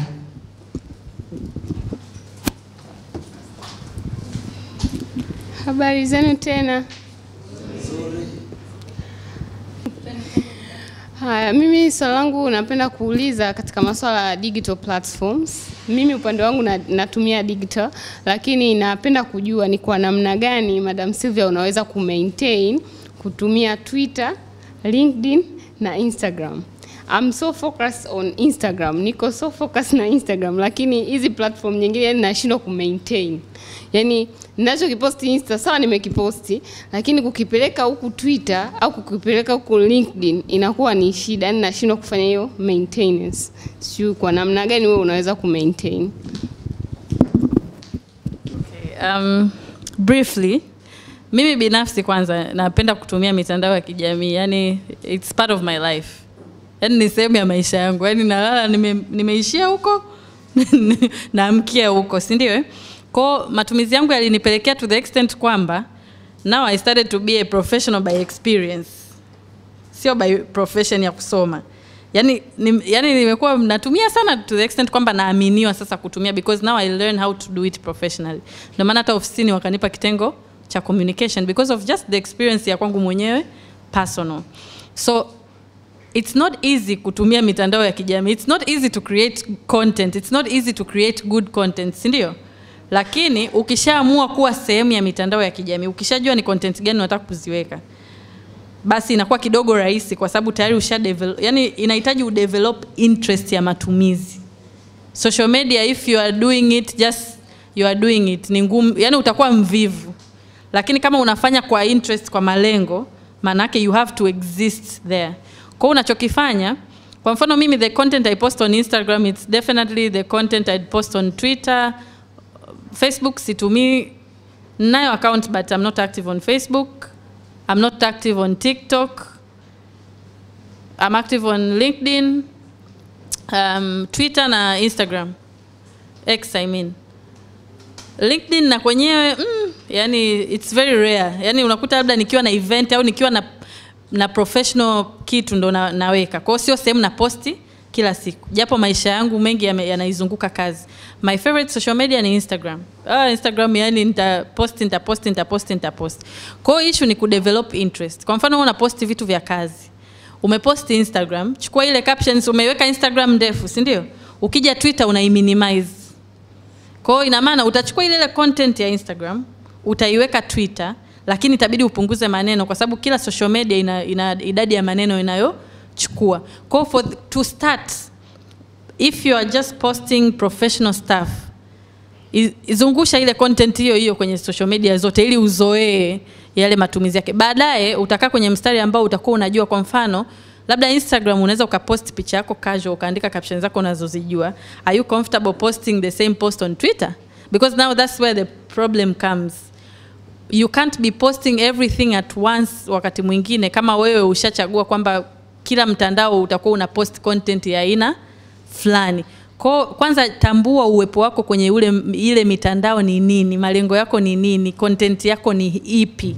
Ukishajua hayo, utajua nini uposti wapi. It's easier to say you are posting the same content if it's more professional and it's something you have decided it can go to all your social media platforms. But if not, then develop tu ile ile hali tu ya kwamba unapenda kuwepo kwenye mitandao. Kwa hiyo utajiamulia ratiba zako. Kila mtu anayewe anavyoexist huko mtandaoni. Kuna mtu yupo na haposti kitu. Kwa hiyo unaipenda kuposti kitu kuanzia sasa hivi. Kama ilikuwa sio hobby yako, basi jaribu kutengeneza ile interest ya kwamba okay, this is something that I want to do and it's a visibility that I want to get. So look at the content you want people to see. You can always post anything anywhere, but under your own decision. Wewe ndo utaamua which kind of content you want to go where. Kwa hizi social media pia ni interest za watu. Kuna mtu mwingine Twitter haipendi. Uwezi kumforce yawe active on Twitter. Not because hana content, it's just the atmosphere ya Twitter. Mtu mwingine Instagram haipendi kwa sababu yeye hapendi kupiga nini? Picha. But someone else is good in writing. So that person utamkuta yuko LinkedIn, utamkuta yuko Twitter. Kwa sababu yeye hapa umkamati. Wewe unaipenda visuals, tutakukuta Instagram, TikTok, Facebook, because kule visual ndo zinaongea. Kwa hiyo pia hata kwenye masuala ya digital skills, let's learn the trendings of social media. Kama umeamua kuwepo kwenye mitandao professionally, lazima ujifunze content zipi zinaendaje kwa approach ipi, kama ni video, kama ni picha, depending on who you are. Yani what kind of digital citizen are you online? Just like I said before, kila mtu ana yeye mwenyewe anavyoamua mambo yake. Kwa hiyo not necessarily that some of us have decided to be 24/7 on social media, basi everybody ndo way out, si ndio? Utaamua wewe as a person na ratiba zako zinakuruhusu vipi na kichwa chako kinaruhusu vipi, because living in the digital world sometimes it reflects maisha yako ya huku nje. It's up to you to decide. So when you decide, learn about where you are. Tunarudi, hizo simu zipo hapo. Read. You want to be a professional content creator. Soma watu wana trend na nini, wana trendije, impact zake ni zipi. Kwa hiyo na values zako zitakwambia nini uweke mama, nini uandike na uandikeje. It goes back to you, who you are, unaamini vitu gani. Maana uweze ukasema tu unataka kuwa mtandaoni eti na wewe utrend, unaenda kudandia mada ambazo kumbe wewe as a person sio vitu unavyoviamini au unavyovipambania, si ndio? Leo hapa unasema mimi nataka kuwa mwanaharakati, nataka kufanya kazi kwenye NGO, tukikuta Twitter unaenda kuwaponda wanaume wenzako, unawaponda wanawake wenzako au mnapondana. The values you put out there zina reflect who you are as a person. Tena una muda wa kujieleza kwamba kile ulichokuandika ulikiandika for fun.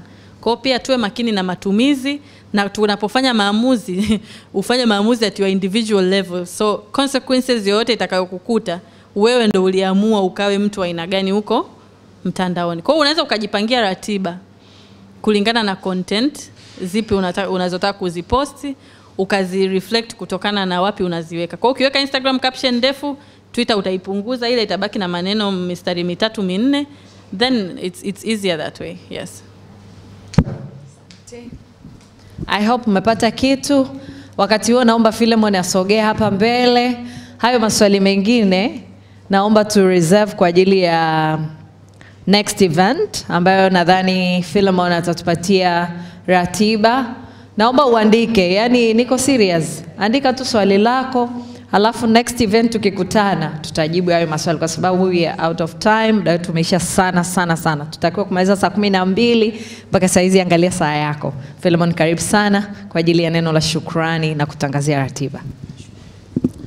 Makofi mengi kwa dada Mary. Makofi mengi. Dada Sylvia, jamani, tumekula, tumeshiba mpaka tumehemewa. Tunakushukuru sana. Kwa niaba ya vijana wenzangu wote tunakushukuru kwa madini ambayo umetupa. Though muda ukutosha, lakini tutaona namna gani next time tuweze kuandaa vizuri kwa maybe zaidi hata siku moja tuweze kujifunza zaidi. Wangapi wamejifunza kama mimi jamani? Wangapi tumepata madini? Nje tu ya madini, lakini nipende kuwapongeza jamani kwa mlioacha vyote kuja hapa kujifunza. Naamini kuna vitu vingi mmevipata. Na mimi niwaahidi pamoja na madini tumepata marafiki wapya, tumepata kujuana zaidi, tumeweza kujua huyu ni nani, anafanya nini, maybe anaweza kama msaada katika mambo yako mengine mengi. Lakini niwaahidi kwamba muda ambao mmetoa na siku ambao mmetoa leo haitakuwa bure. We are smart people. Tuko na vijana wenzetu wengi hawa, tuko na kina Da Silvia, tunao watu wengi. Tunaahidi kwamba tutaendelea kushirikishana. Hii sio mwisho tu hapa. Tunazo fursa nyingi, tuna program nyingi. Niwaahidi kwamba siku si nyingi tutaweza kuandaa kitu kama hiki hata nje ya Dar es Salaam, hata nje ya Tanzania, Mungu akitujalia. Makofi kwa hilo tafadhali. Nikisema nje ya Tanzania mna passport, lakini Da Silvia, vijana wako wana passport kweli hao? Au tu wanataka waende African Union?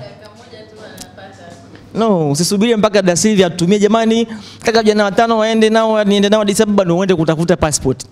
Tafuta sasa hivi. Inakuwa cheap afu unakuwa huna pressure. Si ndio? Nani ana passport? Wote huko tuna passport. Ila simu nayo. Simu 300,000, 400,000 milioni. Passport Da Silvia shilingi ngapi? Sawa kweli tunafanyaje hapo? Last year I think it was the year ambao mimi nimesafiri kuliko maisha yangu yote. You know why? In January kuna siku nimekaa na wewe msichana mmoja. Nimemjua tu Insta. Siku kaniambia Sylvia let's meet, tukaenda lunch, tumetoka pale, tulikuwa tunakula pale mawasiliano. Wewe msichana akaanza kuniambia Sylvia mimi sijai hata kusafiri, yani sijai kwenda kokote yani zaidi ya Tanzania. Nikamwambiaje, unajua saa nyingine inabidi upate fresh air. Tukatoka wapi mawasiliano kama saa hizi.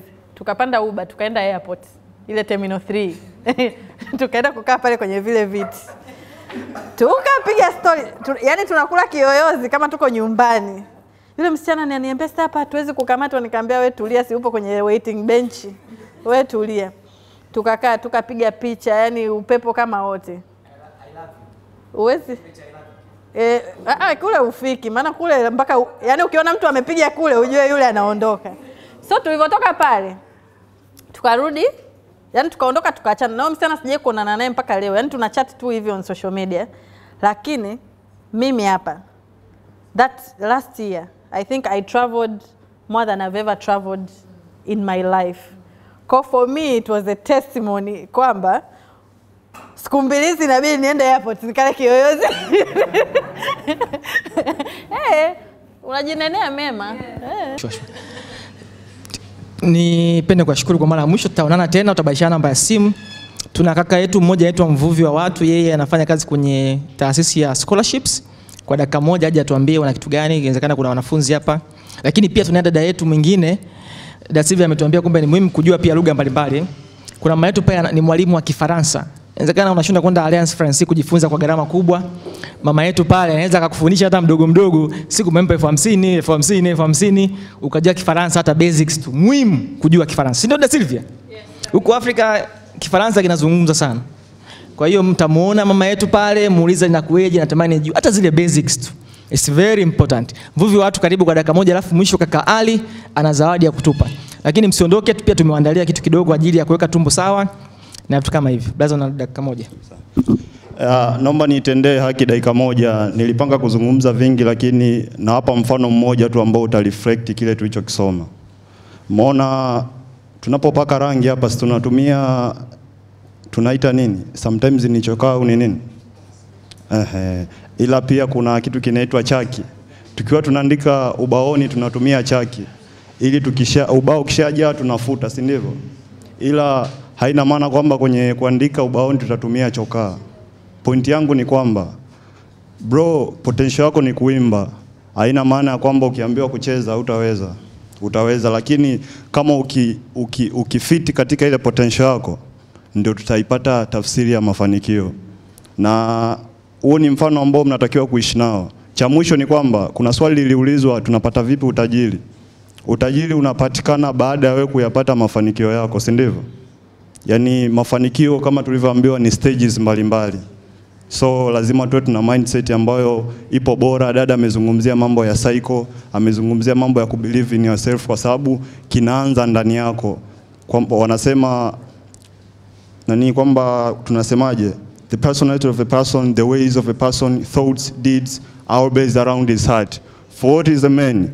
A man is his heart, regardless of man's title, rank or position. If the heart is not great, then he can never be great. Na ndo maana dada amezungumzia sana mambo ya wewe kujiamini mwenyewe. Cha mwisho, muamini Mungu wako kwa sababu yeye ndo atakaye kusaidia katika njia yako na utapita kwa usalama. Leo nina opportunity moja. Jumatano ya wiki ijayo ambayo ni tarehe 31 pale Serena Hoteli, tuna event fair ambao tumeiandaa. Ni representative kutoka vyuo ambavyo tunafanya navyo kazi nchi za nje wanakuja kufanya maonyesho. So yanaanza saa 3 mpaka saa 10 na kiingilio ni bure kabisa kwa wale ambao wanahitaji kupata assessment yani kupata taarifa za vyuo vya nje, kupata udahili wa papo kwa hapo, na huduma zetu ni free of charge. Na naomba nisaishe kitu kimoja, sisi hatutoi scholarship, ila vile vyuo ambavyo tunafanya navyo kazi vinatoa, baadhi vinatoa scholarship na so full funded ni asilimia kadhaa. Umeona ofisi zetu zipo Noble Center, kuna jengo letu la Noble Center lipo Victoria Makumbusho floor ya 3.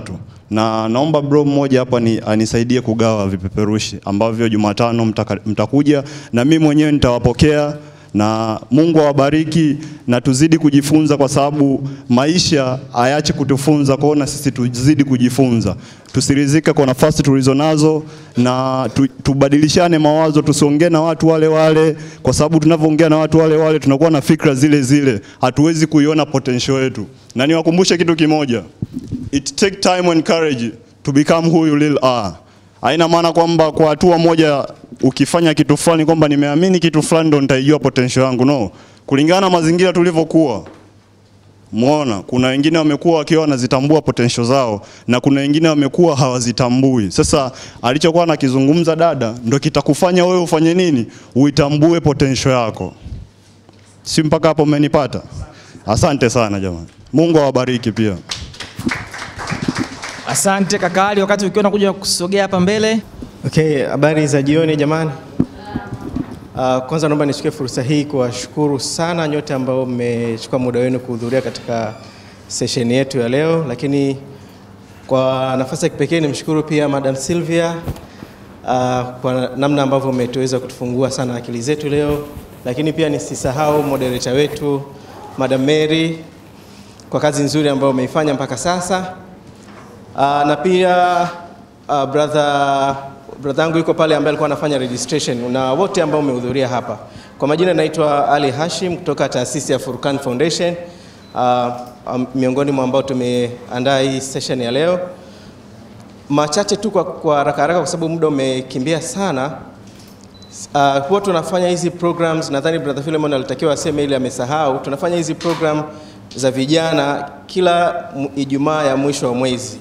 Kwa hiyo mwaka 2023 tumekuwa na mfululizo wa programs tofauti kama hizi na tumefanikiwa kufanya for the whole year, na hii ndio programu yetu ya kwanza kwa mwaka 2024.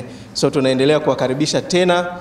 Ijumaa mwisho wa mwezi wa pili tutakuwa na mada nyingine ambayo nadhani tumeshaiandaa, inaitwa the power of soft skills and how we can benefit from the artificial intelligence. Tutakuwa na wahadhiri kutoka University of Dodoma. Kwa hiyo tunawapa hiyo kama pre-information.